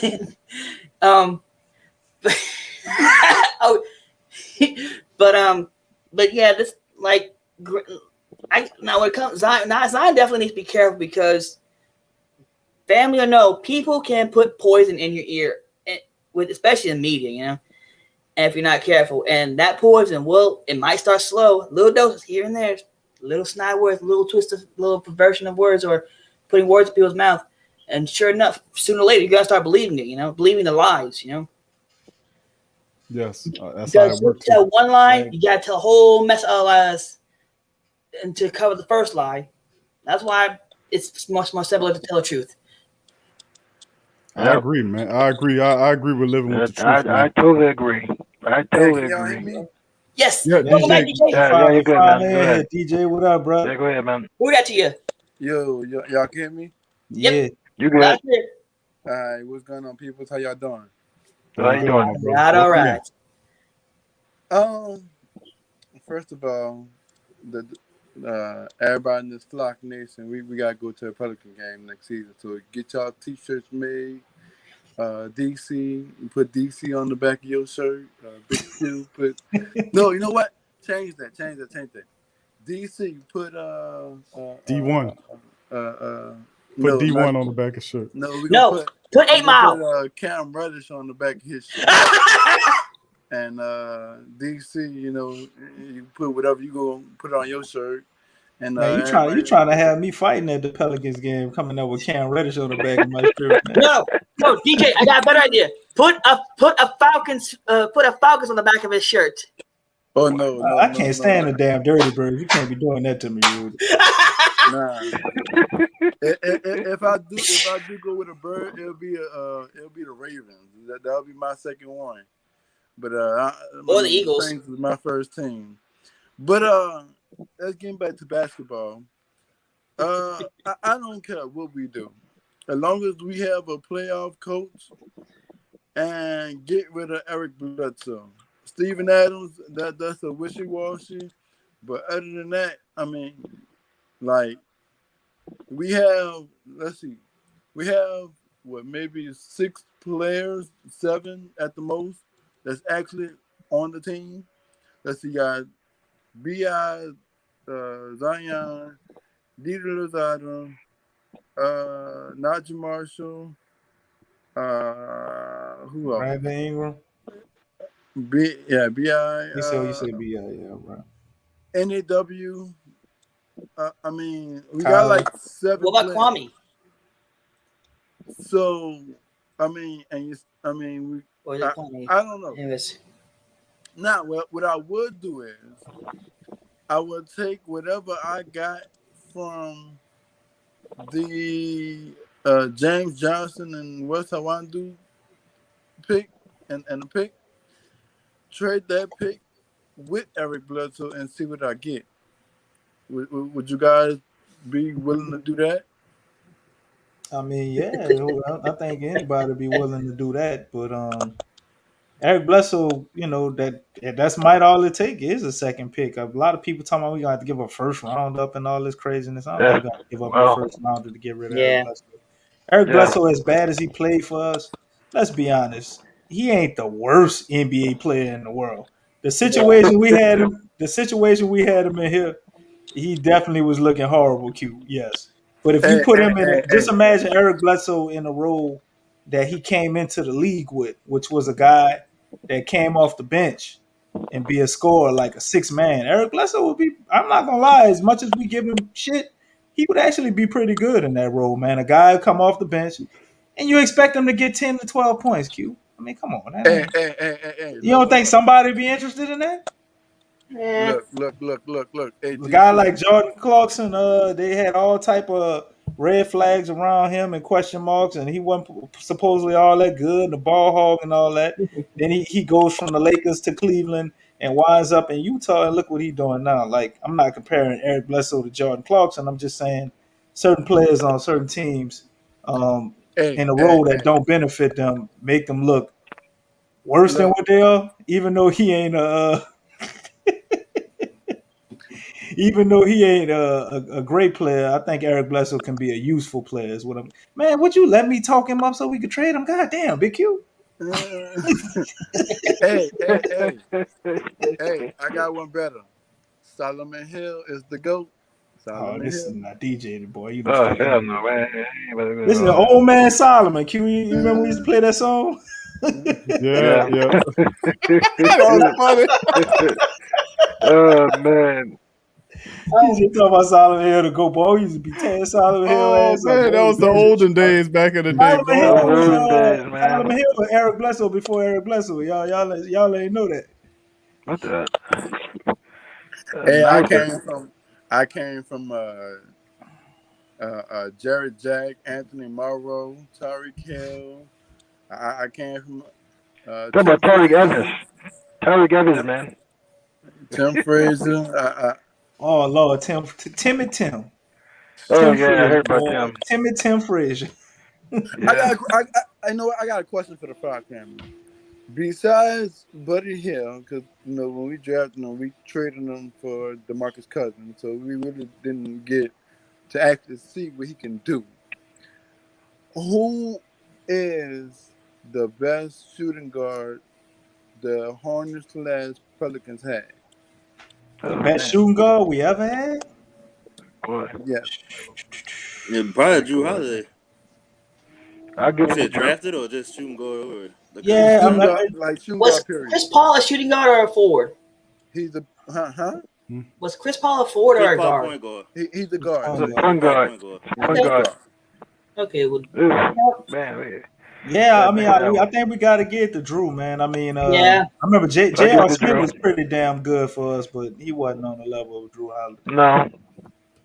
Yeah, Smith was good in I think Denver. he won a was slam good in dunk. He won a Denver. slam dunk contest. Nah, he was here. J.R. Yeah, Smith was correct. with New Correct. Orleans. Yeah, correct. Yeah, that's right. He was Yeah, with New that's it. Orleans, and then he went from I think New Orleans. He went Denver. to Denver. He was Denver. messing around with Byron Scott's daughter. He Oh, shipped his yeah, I ass remember out that. Oh, yeah, I remember that. Yeah, I remember that. That's what happened. Yeah. Yeah, remember that. So DC and Big Q, bro. Well, anybody could chime in, but I got some trades that's in mind. Y'all ready? What's up, bro? What you got? That's good. What you got? All right. So the Pelicans get Malcolm Brogdon for Eric Oh, that's a good one. Bledsoe, the 10th pick, and the 22nd first round pick. I like Malcolm Brogdon. He good. What, the Lakers pick? That Lakers pick? Yeah, correct. That'd be nice. That ain't bad, but if I'm giving That's up not bad. 2 picks, I want to try to Get see more. if I could get another player off of them, like a Yeah. guy they might not re-sign, or we could try to get them to give us the rights to a guy like what should not McDermott, TJ McConnell. See if we can Yeah, get a McConnell guy good. like that or something He's good. to add to that, huh? and that'd Not be dope. bad. Because it make it worth it for that second pick to me. Because the number 10, I think Brogdon is worth the number 10, and then you getting off of Eric Bledsoe. and you get a guy like T.J. McConnell over here. That's if you're not gonna keep Josh Hart after you was able to get off Eric Bledsoe. So. Yeah. So I mean, here's my question. So okay, we already know we all trying to get rid of Eric Bledsoe, Yeah. which is correct. Josh Hart may be leaving. Who knows? We just signed Didi Lozado and Najee Marshall, which is like kind of like a small three. The draft is coming, so now we have Kispert. I don't know his name, but who cares? At the 10th pick. Let's say we do keep the 10th pick. I heard some rumors that wait, hold on, let me go back to Instagram. Let's see, hold on. Give me 1 second, y'all. Gotta go to the rumor mill, huh? Yeah, I gotta go to my sources. Let's see. Hold on, y'all. Give me 1 second. I'm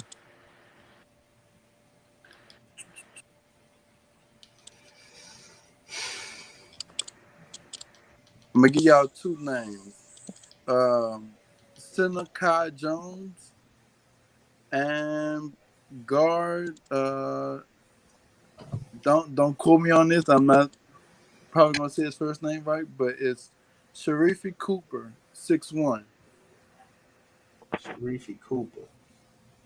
His first name is spelled Shar.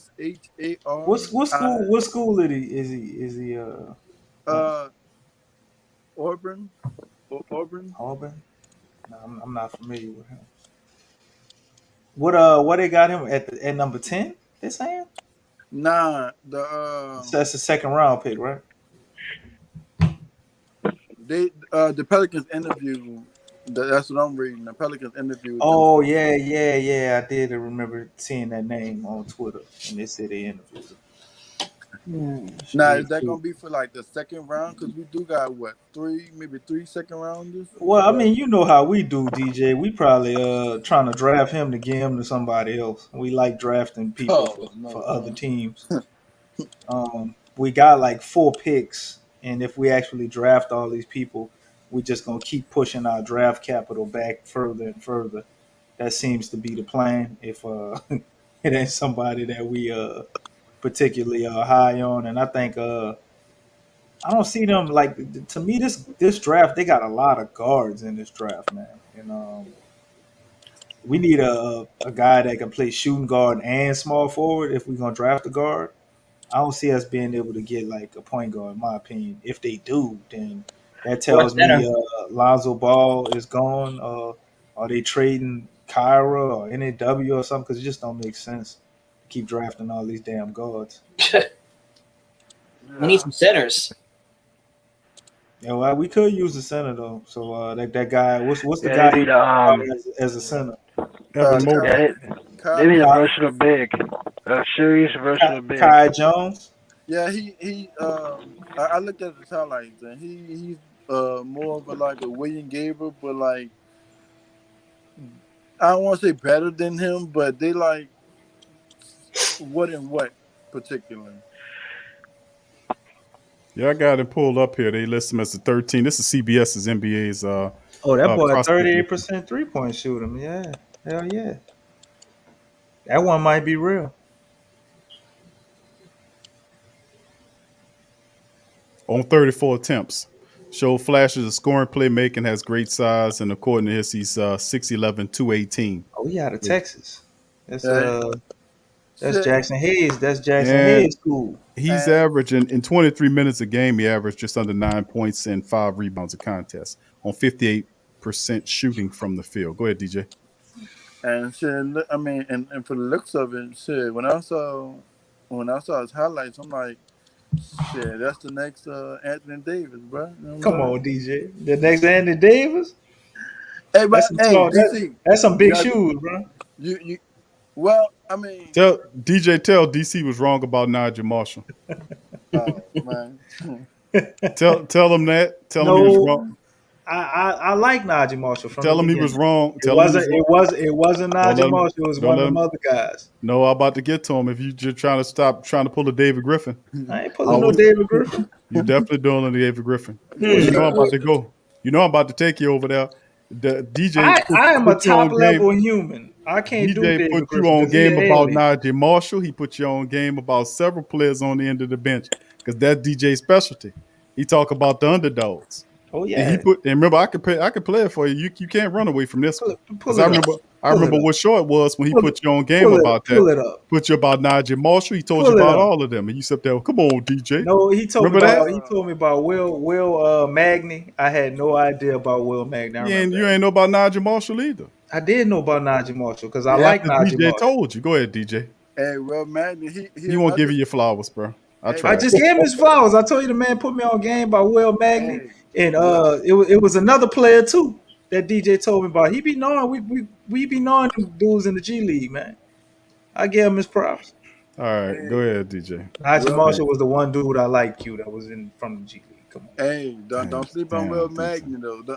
Hey, let me tell y'all this: just because they not in the league and they don't have a name like a name, shit, So, you could call a person on the What? street and they'll do more than the people that's actually playing basketball. So, Yeah, you right about that. like you You know, right about that one. You never know. I remember we pulled instant grits off the street. Nobody know who the hell he was. Yeah, I remember him. Oh, Correct. I knew who Jordan Instant Grits Crawford. was. I knew who Jordan. it was. Okay, you knew, but like the majority of people didn't know who he was. Q is what I'm saying. Yeah. You might be right on that, bro. Yeah. What's up, Till? My dog Till in the building. Big up to yo, Till. Tell, what's going on, Tell? What's How you good, doing? baby? All right, fam. For the rest of the family members that won't pop on the stream and pop up on the show, we got about let's see, we're going to 11:25 tonight, fam. I got a sports coma going on late edition tonight. So tonight look. we're going to 11:25. So there's a link at the top of the chat. You can hit that link and get on the show. Go ahead, Donald. Hey, well, look, if people want me to hop off, let somebody else come on, because I can do that. Okay, that's fine. Thank you, Donald. I appreciate your commentary. Thank man. you. Have a good night, Take it man. easy, brother. You too, later, Donald. Hey, All right, that's Donald. Appreciate Donald. All right, fam. All right, what's up, brother Rob? Good to see you on there as well. Come on, as well. So I mean, who was next? James, you still on here, bro? Yeah, man, I'm on here. I had to reset my internet, bro. Okay.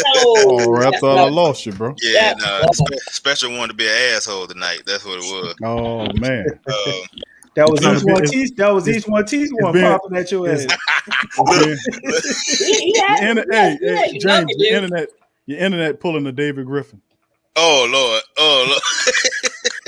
Look, You know, I'm gonna start saying every bad thing is a David Griffin. I'm gonna God just damn, I bro. agree with you. Look, It's David Just Griffin. accuse me of being David look, Griffin a I'm little while ago. gonna tell you what's funny, Big Q. you see being a David Griffin right Look, now. look, you was talking about like LeBron, you know, how he was like the actual GM and everything like that. Look, I want to tell everybody this.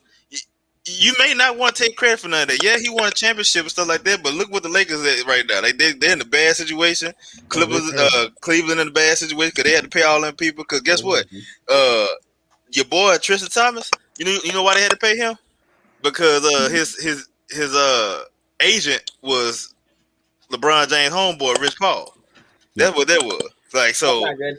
So that's the thing. A lot of people like, look, hey, you can listen to him, and yeah, he may bring you one, but then he also put you at DEFCON 5 too. After it's all said and done. Yeah, he ain't got no long term vision, huh, James? None whatsoever. Look, so I sit there what if they will like if I'm in the GM, I'm like, look, hey, that's all LeBron right there. I ain't taking no credit for that. That's all him over there, you know. Yeah. But I heard a little bit what y'all were talking about as far as the draft and everything like that, and I do like the boy from Gonzaga, the Crispert. How you say his name? Crispert. Yeah, I like him. I do like the Moses Kispert. Thank you. I like Kispert. I think other than that, you'll probably be reaching. Like to everybody, I see them project us to get Davion Mitchell. He's a small guard, man. I'm sick of small guards. I don't want no Yeah. small guards. I'm We sick of got small. Kyra for that. You're right. Like if we had got Sadiq Bey last year, then I'm all for getting Davion Mitchell. But other than that, man, I think this year is one of them years. Like if we're going to draft somebody, and I truly believe we can still get probably a Malcolm Brogdon without giving up the 10th pick. Like we got so many other future first round picks that hell, that Laker pick next year may be a lot higher than people think it's gonna be. I don't know if it's gonna be no lottery pick, but it got a good chance to be at least 15. You know what I'm saying? I Like think 15, 16. it's 18 to 20 protected, and if Is it gets into that top range, we can push it back to okay. 23. Or they can get it pushed back to 23. I know this year's is pushed back to next year. So I'm wondering if that's still the same thing. 'Cause I know we got a couple of pick swaps. Is it pick? Yeah, a couple of pick swaps in there as well that we could choose. I think 2023 is a pick swap. I think We pretty much own their draft for right. like We 4 we or own 5 years. we own their draft for the next 4 or 5 years. That's why I kind of love hearing Laker fans panic because they swept it down. They gonna get Damian Lillard. I'm like, y'all must gonna use Usher Bucks, but at the same time, like I think that we can use a lot of those future assets to get a Malcolm Brogdon or a Buddy Hield or whoever it may be they choose to feel that we can go get, and still use the 10th pick this year for a young wing that can shoot and play defense. So I think this is a good opportunity because I was all for like everybody like trade the pick. I don't give a damn. I don't even look at it. As long as if it wasn't top 3 or whatever, like trade the pick. But I kind of turned around on it. And I did realize like, you know what? If they do turn things around, this would be the last time we would be in the lottery for a while. So you may want to take advantage of that now and get you a real good talent. And then also at the same time, I guess it really just depends on how you want to go. I personally think they still gonna bring Lonzo back unless somebody come out there and offer him a huge max contract. I think he gonna come back. I think it won't be hard to get off Bledsoe contract. Adams is the only one that I'm not sure if it's going to be how hard it is. Like he may be the one we may have to send something with, honestly, because he's not an expiring contract. He's $17 million, and even though that's still not a lot of money, it is a lot of money for the production that he was giving you.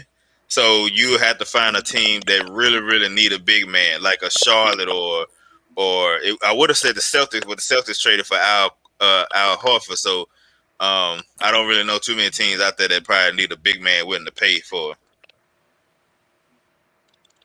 Yeah, interesting, bro. I mean, DC James raised a lot of points there, man. A lot of great points. A lot of valid points. A lot of people feel the same way about moving that pick. They don't want to take an opportunity to pick a young player. That's what I was saying, man. That's my thinking because of the current situation, man. I mean, we're kind of in a situation where we got to win now.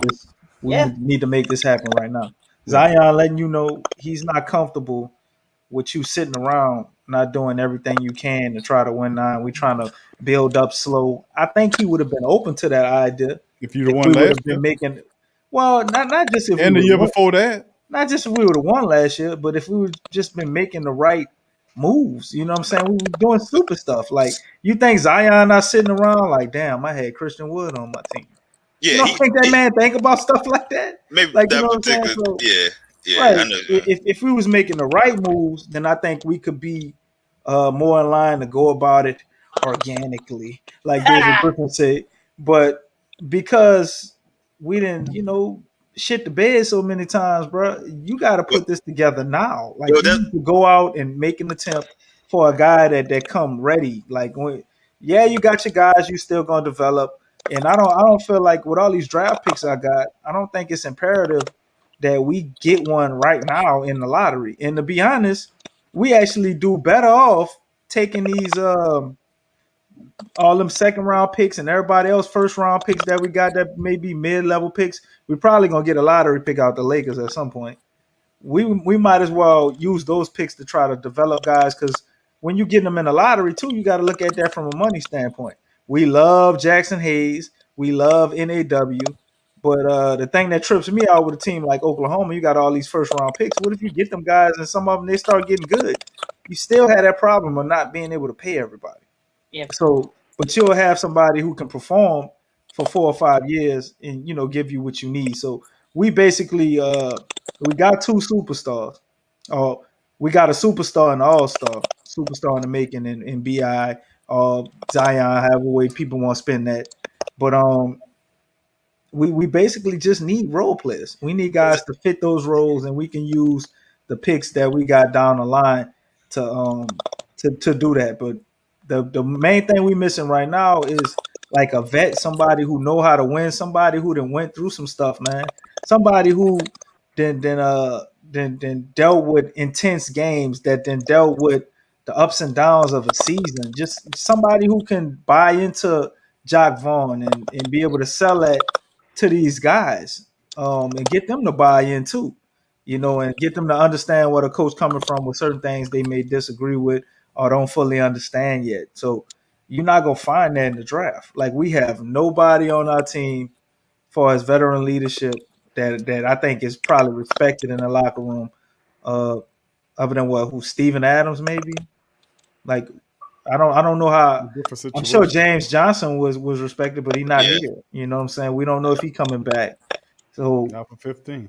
Well, see, right, you need somebody who out there in the starting lineup, man, that can keep everybody level headed, that knows how to go about winning. Man, this is the team that has to figure out how to win.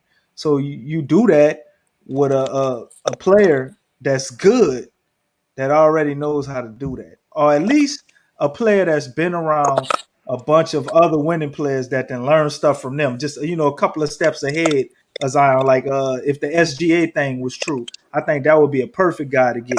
I ain't gonna say he's a perennial winner, but he done been on winning teams. He know what winning look like. He know what winners do because they've been grooming him. So it'll be a different situation time for him to kind of, show that to other guys that are his peers. And I think stuff like that works. Even a guy like, I know we might not, some people might be down on him, but Victor Oladipo, if he's open to it, he I don't think he wants to go to Miami. yeah, wants to but stay with Miami. yeah, he's just because Well, let him stay over there. I don't want nobody like him. I ain't trying to persuade him with a bunch of we give him some of them Usher bucks you were talking about. We'll give him no real bucks if he don't want to be here. He's comfortable right there. Michael has a great question. Says, thank you, Michael. Said, what do you think about the rumors of the Nets listening to offers for Kyrie? Would you consider throwing some of our picks in along with Ball or something to make salaries match in order to get a big three? Kyrie is not as stable as I would like him to be. His interests are elsewhere. I appreciate the fact that he's social politically aware, of what's going on. But this year, it was so much going on with Kyrie, man. And I don't know if he's dedicated to playing straight up basketball. I mean, if you had a Kevin Durant guy and you had James Harden there and you wasn't sinking in, I don't know what it'll take for him to finally, get on board with that. But I wouldn't do it, bro. He's just too unstable right now in terms of sticking to strictly basketball. That'll be my band. That's a lot to give up. You got to give up a haul to get them. yeah, But go ahead. Y'all want to chime in on that? Let me start with Rudy because Rudy, let me give him a chance. Go ahead, Rudy. Yeah, about this question that when it comes to Thanks, Michael. I try to stay away from political stuff. Just sometimes stay in my lane because what I know is what I know, and just leave it at that. But with Kyrie, he does seem like he does seem like he could leave, but at the same time, it feels like he had a double mind. His mind double mind. He's talking to and fro. He's literally on the fence about a lot of stuff, and you don't want that, especially in players and your leaders on the team, because if they're literally on the fence about a lot of certain topics, that's going to literally trickle down, have a butterfly effect, and basically everyone's going to be on the fence about something. And sometimes sometimes silence and inaction is the worst poison anyone can have.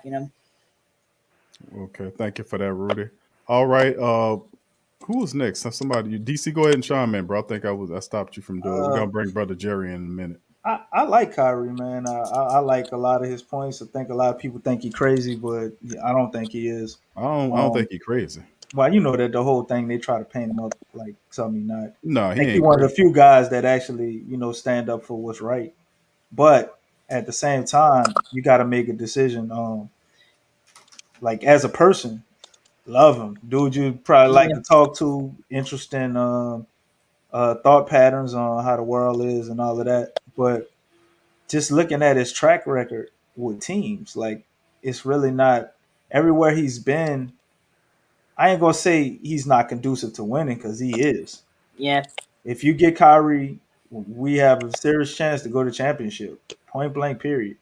But my thing is everywhere he's been, he's never been able to be available, and that's the biggest thing. So Yeah. I would get Kyrie under one condition, and that condition would be if I was able to get him for the low, obviously, and had some type of backup plan for when he's not available. Because it's like we already know you're not going to be available for whatever reason.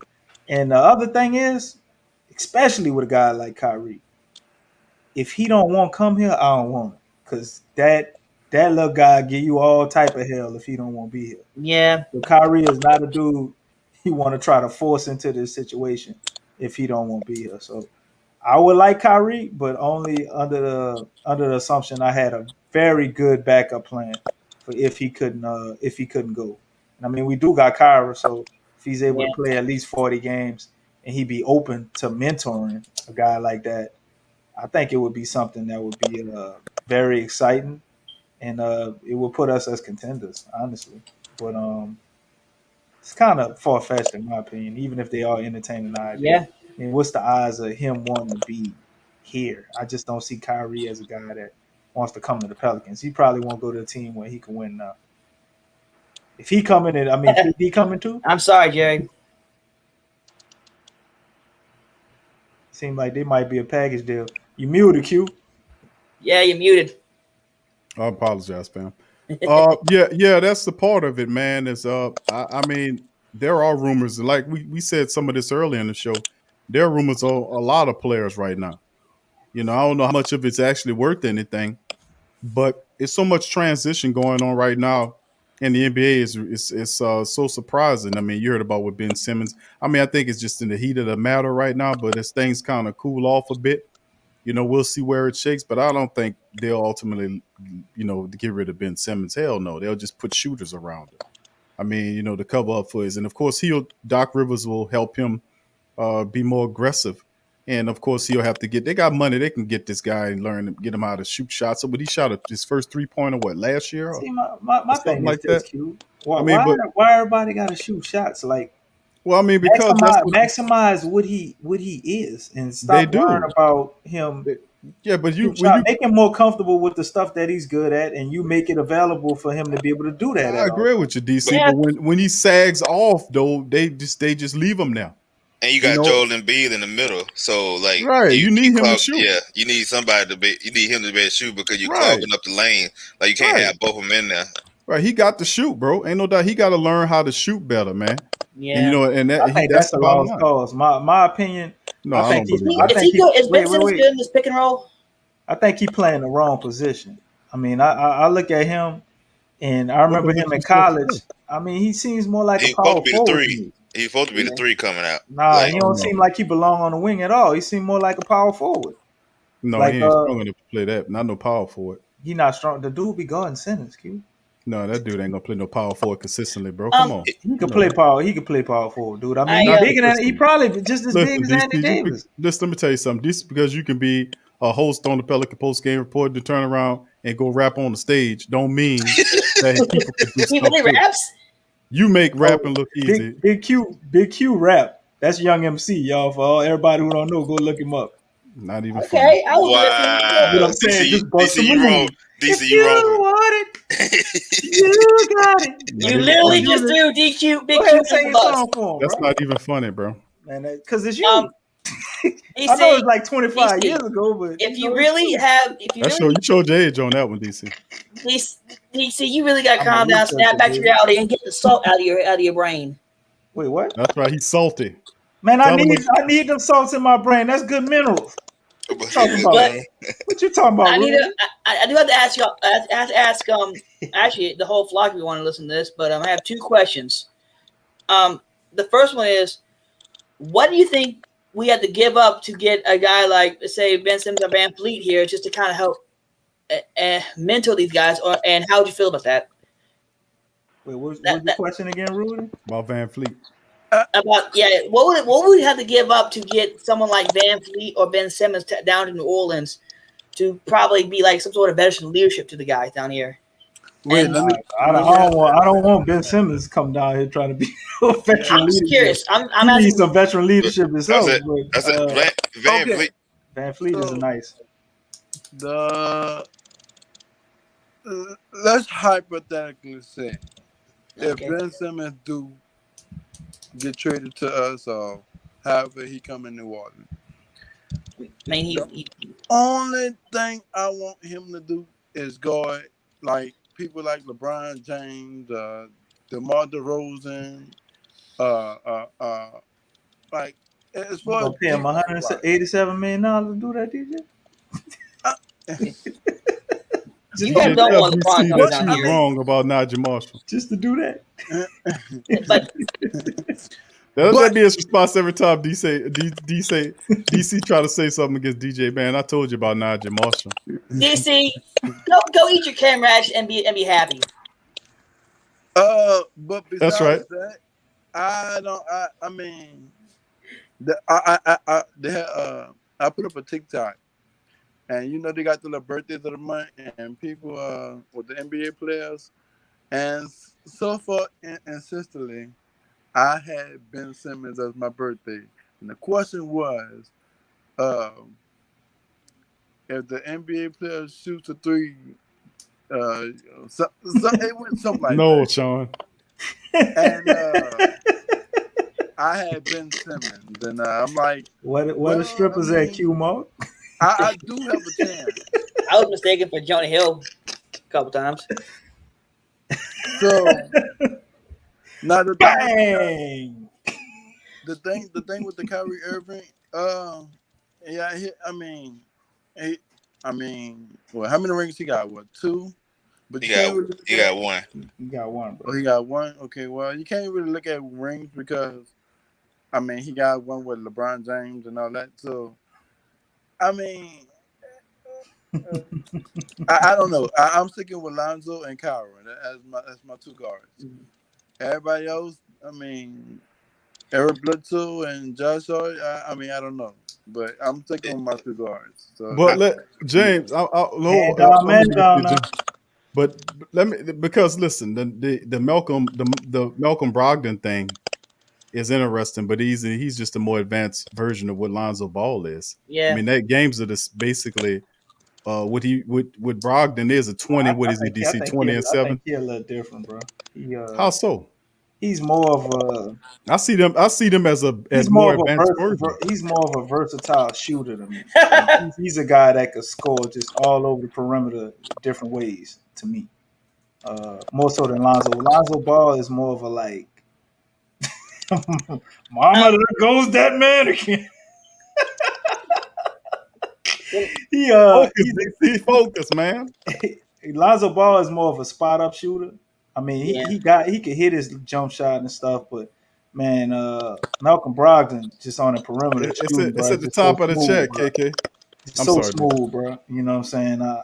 That's where they differ, and it's like Lonzo Ball's passing ability is to me like elite, way greater than Malcolm Brogdon's ability, and Malcolm Brogdon is a pretty damn good passer. But Lonzo Ball is just like he's like really a point guard for real. Like just he's born to be a point guard. Malcolm Brogdon to me, right? Malcolm Brogdon to me is really a shooting guard that can play point guard. Mose, I hear you on Zach LaVine, bro. Yeah, who's sleeping on Zach LaVine? What they talking about? I hear you on him. Zach LaVine is a beast. I don't know if Chicago give him up. Bulls Go ain't ahead, trading Zach LaVine. go ahead, James. They what? Like Bulls ain't trading like Zach LaVine. They trying to build around him right now. They really are. They just gave up everything to get Vucevic. Yeah, they try. Keep Yeah, Zach LaVine. they may trade for Ben Simmons, but I don't know what they'll give up to get what Philly would want back. But that might work. but Vucevic over there. as far as like, so to the two questions was, what would you trade? That was the one question. I had to ask my second question. Oh, okay. I'm sorry. What Ben Simmons and Van Vliet may take. Van Vliet, that situation it depends on what the Raptors may do in the draft. If because they're fourth, so they may take Jalen Suggs or Green or however it may drop. So it's another 2 guard. So what they may do is trade him. They may require Lonzo Ball and the 10th pick for you to get Van Vliet. I'm not sure. So I wouldn't necessarily want to do that. Ben Simmons is going to require. Yeah, they may ask for Brandon Ingram for Ben Simmons. That's because they out their mind. So that's why I'm like, that's not even in the wheelhouse. Maybe I'm thinking that the Raptor may want too much for Van Vliet, not necessarily sure how that may work in that sense. Like I think they definitely would want the 10th pick in that situation because I agree.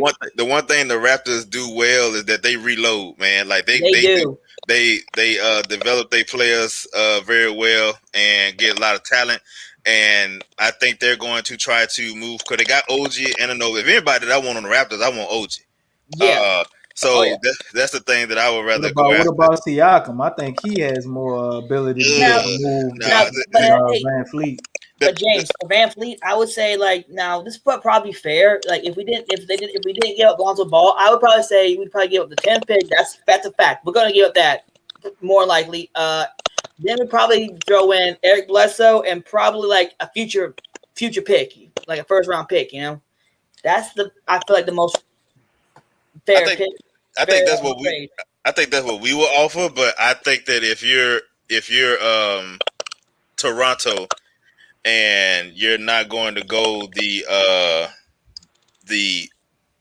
there's no point guard in that level that you could draft. Yeah. And so you're giving up a 2 guard. You would rather I would trade if I'm Toronto. I would like, okay, I know I'm drafting a 2 guard in the draft. I want your 10th pick, and I want Lonzo Ball. Like I don't think I don't think they wouldn't want Bledsoe because they're trying to get. Not necessarily younger, but they're also trying to be cap flexible. That's the reason why they're not going to re-sign Kyle Lowry. As far as Siakam, like even though Siakam is good and he's made an All-Star, like he just did not look that good this year.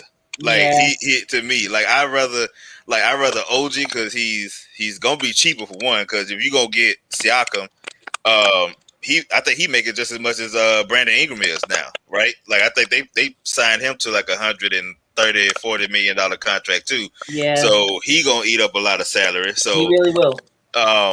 Unless you already think, because I think if you go trade for Siakam, like I think they definitely gonna want Lonzo Ball at that point. They definitely gonna want him then. But I'm real stuck on the Malcolm Brogdon thing, man. Like I think that him and Lonzo would fit very well together. And if you don't keep Lonzo Ball, that's still a way you could go. I'd rather have both of them because I think that as of right now, Lonzo Ball inside game is not, where it needs to be. And hopefully he develops this offseason and he may end up better. He showed a little bit of it this year. But like DC was saying, Malcolm Brogdon has more of an overall offensive game compared to Lonzo, where Lonzo is a better three-point shooter. He's a better passer. But Malcolm Brogdon is a better in-between. Like he'll be able to drive to the basket and do those things that Kyra Lewis does well.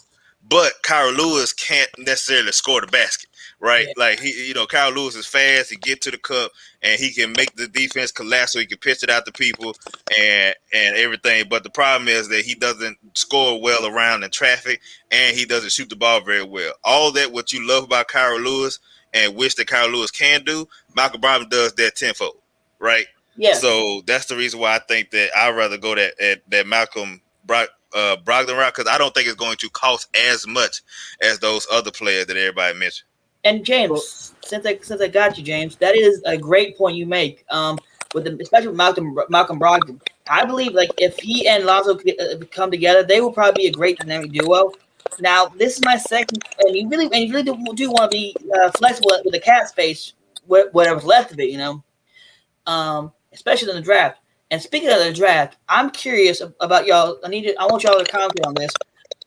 What are the chances that the Pelicans actually draft someone from a no-name college or come out of high school and he literally becomes like a first day starter, but also becomes a very good leader of the team?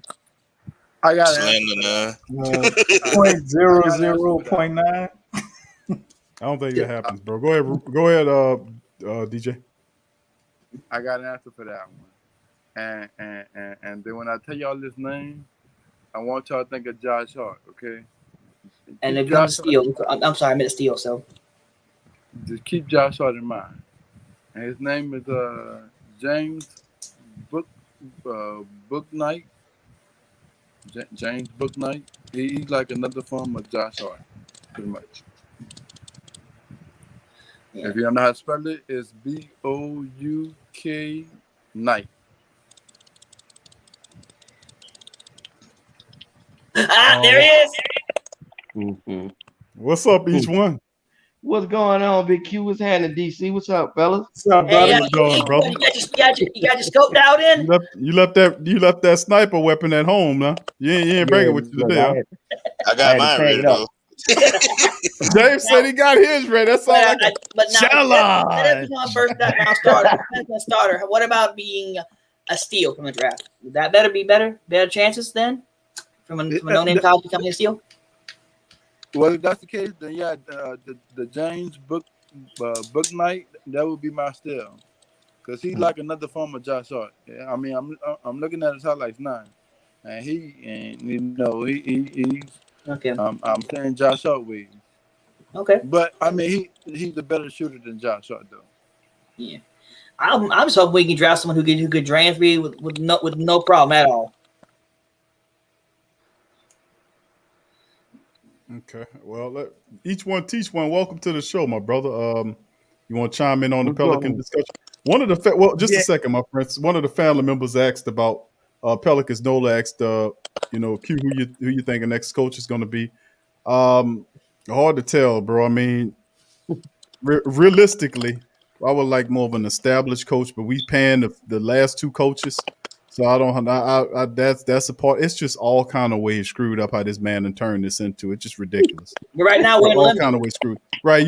I want Mark Jackson, to be honest with you, because I think he will provide the foundation for winning here, and he's respected. He's a good communicator of the game. He knows the principles. He knows how to fix the team. But I don't think we're looking at assistant level coaches right now. And if that's the case, why go get an assistant nobody knows on the Pelican squad? Like a Charles Lee or a Jacques Vaughn when you got Freddie Vincent sitting there. So, I mean, pair Freddie Vincent along with Teresa Witherspoon and give him Will Weaver. And at least that way you'll have the respect of Zion Williamson, who loves Freddie V. Lonzo likes him, and B.I. loves him. So you got three of the best players on the team. You win right there. Plus the guy has worked with David Griffin, so he has a positive relationship, I think, with David Griffin, and he would be open for the suggestion. And plus, he wouldn't come incredibly expensive. So, I mean, if it's to make the play, because remember, whatever coach they have, whoever it is, it's got to be a guy that a Zion Williamson or B.I. would like. Because that's the reason why, like, Stan Van Gundy got ran out of here. Well, players don't fire coaches. That's not true. You got your ass ran up out of there by them players. And then the owner and then the GM, David Griffin, he was the one that led the boom on you, because the player said, listen, we ain't going to do that. Anytime B.I. come in there, turn that music down. What B.I. told him, DC? Fuck you. So I mean, bottom line is, hey, that you hear me? You think you got? Oh, we can work our way through that. Oh, really? Oh no, put your ass in the street and like, oh no, they're gonna trade. And people talk about they're gonna trade Bi. I said, what? What kind of world are you living in? It's easier. These people with this bullshit? Who would you trade Bi for? There's only like there's maybe no what him. They got maybe about 10 guys that you could possibly and one entertain. of them Cam Reddish. But I know what you're gonna do. I know you're going there. One of them Cam Reddish. But each one teach one. Come on, bro. Well, bro, what you think about the whole thing? How you feeling? Okay, so I got a lot of questions about because it's like we say we want something, but then we going back the opposite way. Like the Malcolm Brogdon trade. I'm for that, and I ain't got a problem with that. But like we talked about another guard, we get another guard. You know what I'm saying? Like it makes zero sense because what you're doing is you're stunting two more players' growth, which is Lonzo and Nikhil. You really not. Like, I know I ain't gonna let you keep talking like that. That ain't here it comes. Here it comes. Like pull up pen on a grenade, ladies and gentlemen, and watch the show.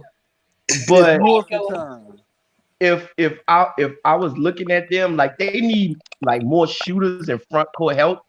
If I was them, why don't they just go and try to get Tyler Hero? I think he's up to be traded. Like Miami's trying to trade him. That's still another guard. But he's not a point. Like, okay, you're moving Lonzo probably to point. If you're getting a new coach, you need the coaches we're looking at right now, which is Charles Lee and Jock Vaughn. I'm not overly excited about him, but I'm not mad at him because I watched Jock Vaughn in college, and I know he can lead. When I watched him at Kansas, he was a pretty decent point guard. I think he went somewhere in the first round. I might be wrong, but he was a good, leader. So I'm not mad at it per se, but you're gonna have to figure out what you're gonna do with Lonzo before you do this because it's coming to a point. It's not making much sense. If you're not gonna let him run the point guard, just trade him. I don't think that's necessary. Well, why are you trying to make him into something that I'm not saying he's not, but you're not using his strengths well. See what I'm saying? It doesn't make. But the thing that a lot of people tend to forget about is that whenever the reason why you bring in the Brogdon is because of the fact that the one thing that Lonzo did not do very well during the time that with his point being the point guard, the ball handler, is that he did not stop the bleeding. Right? Like whenever there was shit going on or there was something that was like, hey, you watch CP3. He's like, hey, all right, you know what? They went on a 5-0 run. We ain't scored in like 2 minutes. Let's slow it down. Stop. We turn the ball over too much. Let's get together. Lonzo Ball. That was the one thing they brought up was that Lonzo Ball is not there yet. I'm not saying he ain't gonna never be there. That's why I don't think you should ever trade him. Like I think a lot of people get so stuck in the fact that he's not the pure point guard and he's not the point guard role that hey, you're wasting him, so trade him. That's false. You shouldn't think that way. He's very talented and he does a lot of stuff well, but he's not there yet. You bring a Brogdon in to be able to do the, hey, let's slow it down to be able to score in the middle of the thing. Because as much as you talk about Lonzo Ball, as good as he is maybe at the point guard, the one thing that your point guard has to do, and this is the reason why Ben Simmons is about to get his ass up out of Philly, is the fact that you have to be able to shoot multiple ways. You don't have to shoot the three all the time. Like Lonzo Ball is a great 3-point shooter. He's a sniper now. The but problem he don't drive, and that's the reason why they're bringing in another guard that can sit there and drive and collapse the defense. Because as much as everybody say, Lonzo Ball with the pick and roll, guess what? When you do a pick and roll with Zion, the opposite with Lonzo as the ball handler, they don't respect Lonzo because they know he's not going to drive and they know he's not going to pull up and shoot the ball. They collapse on Zion, and then guess what you do? If Lonzo not going to shoot the ball, then why are you running that? Now it may work the other way around with Zion as the ball handler and Lonzo being the kind of do that JJ Redick situation and have him out there with the three and you shoot and give it to him. But until Lonzo shoots that mid range consistently, and I believe he will work on it. I believe he will get better this year. But you can't 100% count on that yet. And until he showed that he would do it, they wanted to have a backcourt with two playmakers in there, and you really need that in today's NBA. Right. Like a backcourt with two playmakers that can handle the ball and dish. So, like I said, I'm not mad at the Malcolm Brogdon trade, but if you went and got Kyra, so if we gonna get Malcolm Brogdon, basically we gonna trade Kyra and a pick over there to them or something. We got to make the contract I work. think Kyra. I think well, I don't think you have to give up Kyra, but I think the one thing that people got to realize is that I don't think Kyra is not untouchable. Like, I don't think he's someone, just because we drafted him last year, we're going to keep him. Because remember, the discussion was that if it was a regular season, he would have been in the G League. Like, he would have been in the G League, and we probably would have had a vet point guard. Because, we all been talking. We've been on this show time and time again. Big Q, I've been hearing you. DC, I've been hearing you. The one thing that we wanted last year, and that's the reason why we wanted the boy that ended up with OKC was a backup vet point guard, right? And Kyra Lewis is not ready for that just yet. He's not ready to run the second team right now. So if it gets to a point where say, hey, Kyra Lewis is in that trade package, and you get maybe, let's say, I don't know who, let's say you get TJ McConnell. They sit there and say, you know what, we'll trade you, we'll take Bledsoe, the 10th pick, and Kyra Lewis, and you give us and Kyra Lewis, and we'll give you Malcolm Brogdon and TJ McConnell. You got TJ McConnell running your backup point guard position. You got Malcolm Brogdon now that's starting with Lonzo Ball, and then you got Nall coming off the bench. Because as much as I don't think you stunting Nall growth right now if he's coming off the bench, because I think Nall is too good for that. As a starter though. He doesn't play good as a six man. Nall plays better when he don't have to distribute the ball. Like if you put him on the second team and all you say, no, guess what? You are a second team scorer. The only thing we need you to do is get buckets. He will succeed in that. Like I think that when the issue comes when you need him to be the backup point guard, and that's what he can't do. Well, he can play, but just not through a level of a whole game. Like they don't need to be running the team, brother. Like he is your quintessential. Or people compare him to Ginobili. Ginobili is a legend, but it's a good comparison because he's a guy that he can play make. He can be the point guard, but he's a combo guard. It's typically like what we saw with Drew Holiday, man. When you let Drew Holiday play off ball, he played pretty good most of the time.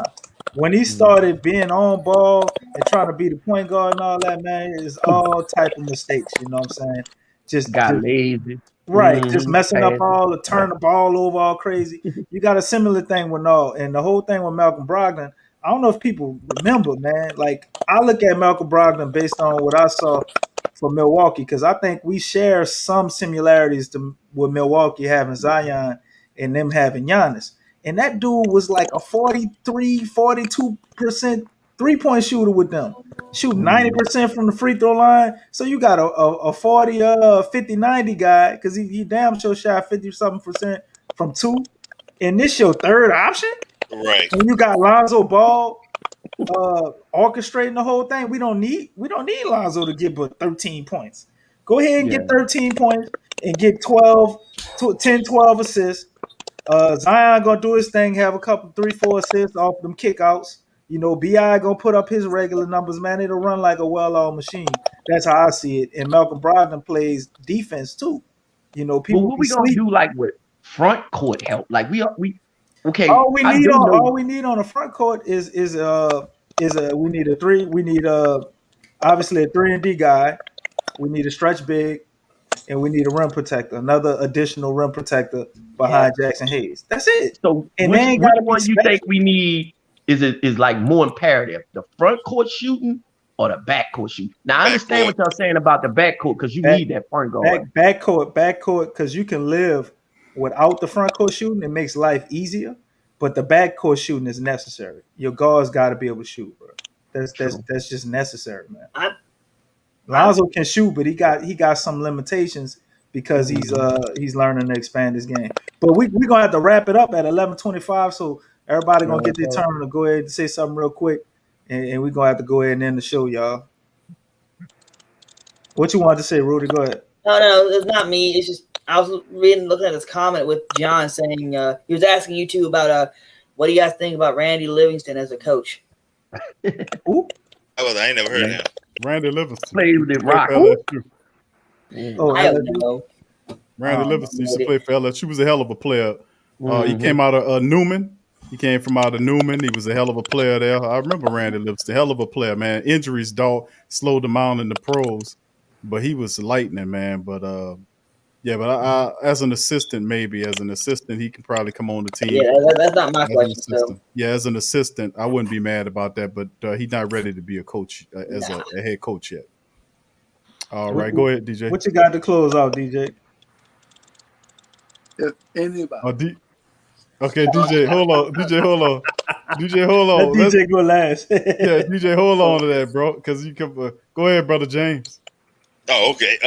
Yeah, I was just saying, like, as far as like big man, because I think if you get off of Adams, then you probably can go get you someone like Nolan's Noel, somebody cheap that can, like you said, rim protect. Then you still got Jackson Hayes. If you truly believe that Jackson Hayes is going to be your starting five in the future, but I just think there's so much that the Pelicans can do. Like, it might be some shit that they do that we're not even thinking about, man.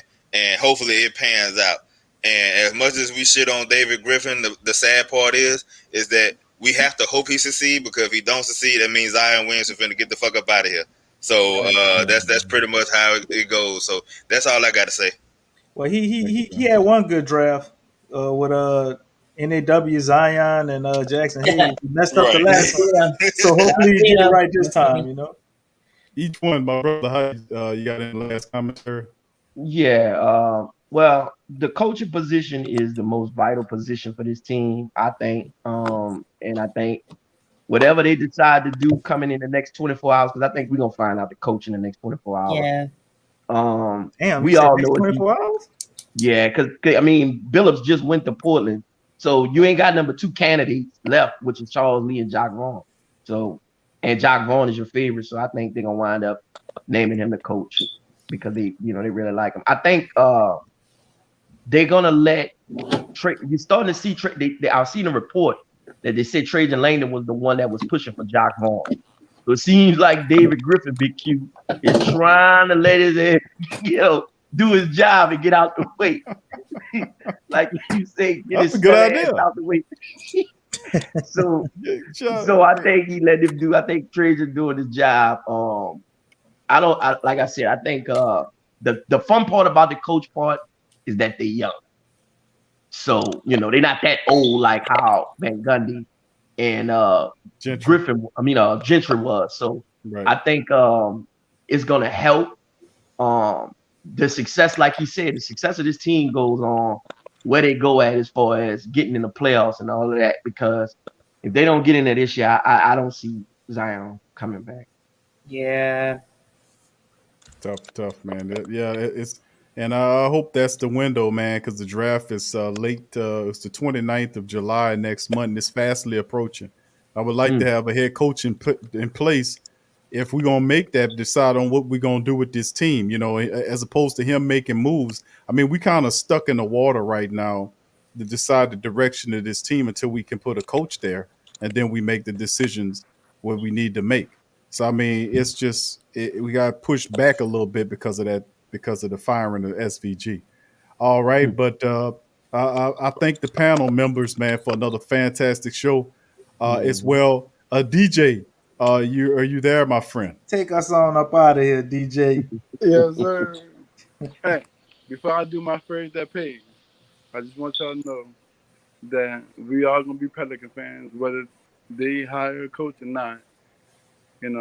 We're gonna be all right. We Saints fans, so we know what it takes to actually build a financial house. Because in order to have a house, you got to have a foundation. So, with that being said, okay, here we go. You want me to join you there, DJ? Because I can help you out. Nah, because you stole my last one. So, nah. That was not my fault. You went out prematurely.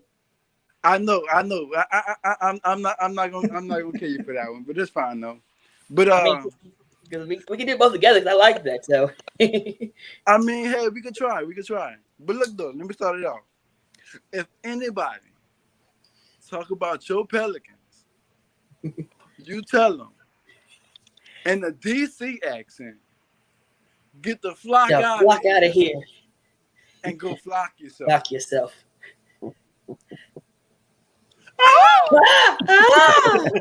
And the DC accent will be a Jamaican accent for you, just in case you want to know that. You're going to It'll play be a the Jamaican Think accent. about that Big Sean on that drive, brother. I feel like we should all be a basketball team. The 6 of us. So what DJ said in a DC accent, And a DC accent. that's what he means, a Jamaican accent. That man was talking about Washington, D.C., bro. I'm only white DC, brother. Always DC. blowing stuff out of proportion. DC, bust that Jamaican accent for him, bro. Bust it for him, bro. Go ahead, bro. What you talking about, bro? Man, You know how you know. we got Let me to tell end you the show. something. We got to end the show. Let me tell you something. Y'all might not know this about DC, but DC has the Jamaican accent, an island accent he talks to, and he hides it like Hugh Jackman hides his English. That boy said like Hugh Jackman. He said bumper clock. That boy said bumper clock. Hey. Boy, You got the British actors, they hide their accent, and you think they from America, but you hear them and they be like, oh, and they British speaking or sounding like that accent. DC do the same thing. DC, you Idris Elba, boy? You Idris Elba? You Idris Elba? Idris Elba. There you go. Just like Idris Elba, he be hiding his accent. What you talking about, man? I don't know what you talking about, bro. DC's full of it, man. Carry on, boy. See? Simmer down now. See? That same dude right there gonna tell you he ain't trying to trade a BI for Cam Reddish. The same thing. Hey, DC, he'll pull your card, man. He'll pull your card. Nah, he ain't pulled nothing, bro. Ain't no card to pull back there. Pulling on number wolf tickets. He can't cash none of them. And you can't get the Reddish out your ear, so you got to be a damn fool to be putting radish in your ears. I said Reddish. Always got it ready. Abort mission. Killer Kanye. Killer Kanye. That's funny. All right, y'all. Appreciate y'all being in the live stream. Much love family. to the flock. Have fun with y'all as well. We're gonna see y'all on the next. You guys are great. Gonna see y'all on the next one. Y'all keep y'all hopes and eyes open. Look, y'all be careful out there. Y'all have a fantastic weekend too, and we're gonna holler at y'all later. And remember, we're gonna keep the shows up pretty currently, because just like Brother Teach One says, I do think, and I agree with him, that a signing coming real soon, possibly in the next 2 days to 3 days. So I mean, I don't think you don't think it's gonna go down to the end of that Milwaukee series? No. When they, they gotta move. You don't think they're gonna give Lee a shot? Well, because Billups, they do need to move. They gotta talk to him. Jack Bond is probably the best next guy up. I'm about to say Portland just signed Billups, and Billups still in the playoffs too. So I don't think that for the most part that that's gonna hold anything back. I personally hope it's the Jack Bond. Like I hope, and I think with all the names get slimming off the list and everything, I think New Orleans gonna they're gonna have to try to lock it down sooner than later. And me personally, I hope it's Jacques Vaughn other than Charles Lee. Honestly. Yeah. Charles Lee, I just feel like he could be a little bit of a puppet, man. I damn sure don't see that. And I also agree with each one, like, because there's hope on the horizon, and if you don't have hope, you're just gonna end up being salty. A little levity on the back end. All right, fam. Thank y'all, man. I'm gonna holler at y'all later. I'm gonna jump on over to the Sports Coma. I'll be doing a late show tonight. The Sports Coma. Gonna be doing a late show there. So much love to the family members. DC, much love to your fam, DJ, and also much love. I'm coming on the Sports Coma. You going on the Sports Coma? Sports Coma. All right, there we go. Big Q and the guys. There you go. See, they do impressions too. We talk sports talk, entertaining, educating. What's your favorite family? Penetration. That's my Charles Barkley impersonation. Welcome. Hey, I do got one more question on Big Q. You're not rocking with the Sports Coma. Hey, DJ has a question. Hey, Big Q, bro. Yes, sir, DJ. One more question for you. When are we getting the Pelicans song together, bro? Oh, bro, okay. I'm working on it, man. We working on it, bro. We gonna see. You asked about that about a year ago, bro. And I had something in place where Swade was gonna do a Pelican song. We just never. I can help you with some poetry. I got poetry. I got poems I can help you out with. Yeah, we got. I know Swade's supposed to be working on it. He was doing the actual. It was the Sports Coma theme song was actually a 3-verse song with hook and everything. Interesting. And the first part of it is just Scaled it down. Yeah, we scaled it down to that intro, but it's actually a full song. And I've been you're gonna probably end up putting that out real soon. Working on doing that, but we'll see, man, because we got some other stuff going on. We got a lot of other projects we're working on. DC, bro, what you working on, bro? I know you got lyrics up there somewhere in that brain. I might try to get with Swade and try to help out with the Pel songs, man. See if we do something with that. Yeah, try to throw like a Jamaica twist on that, DC. Put it on there. Make sure he had steel drums. Worry about the damn thing, boy. See, you heard him? We got you on tape. All right, fam. So with that being said, I appreciate y'all. Don't worry about the damn thing, boy. You heard him? I told you that guy be faking the fun. All right, y'all. Much love to y'all, and I'll see y'all later. Peace.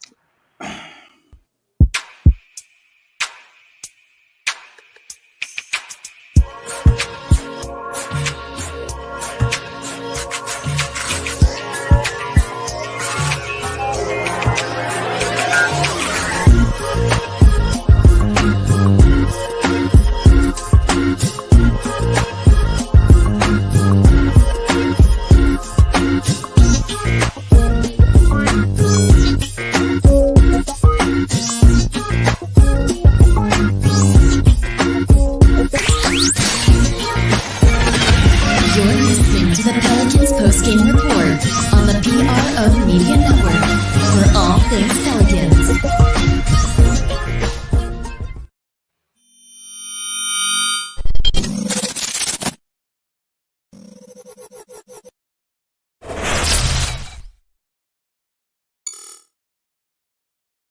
TheWhoThatDaily.com. That's right, TheWhoThatDaily.com. Your one-stop shop for everything New Orleans Saints, New Orleans Pelicans, LSU Tigers, even the top flight boxing news. So if you're a Who That and you're looking for a place to stay up on your team, TheWhoThatDaily.com is your site. TheWhoThatDaily.com for the sport Who That in all of us.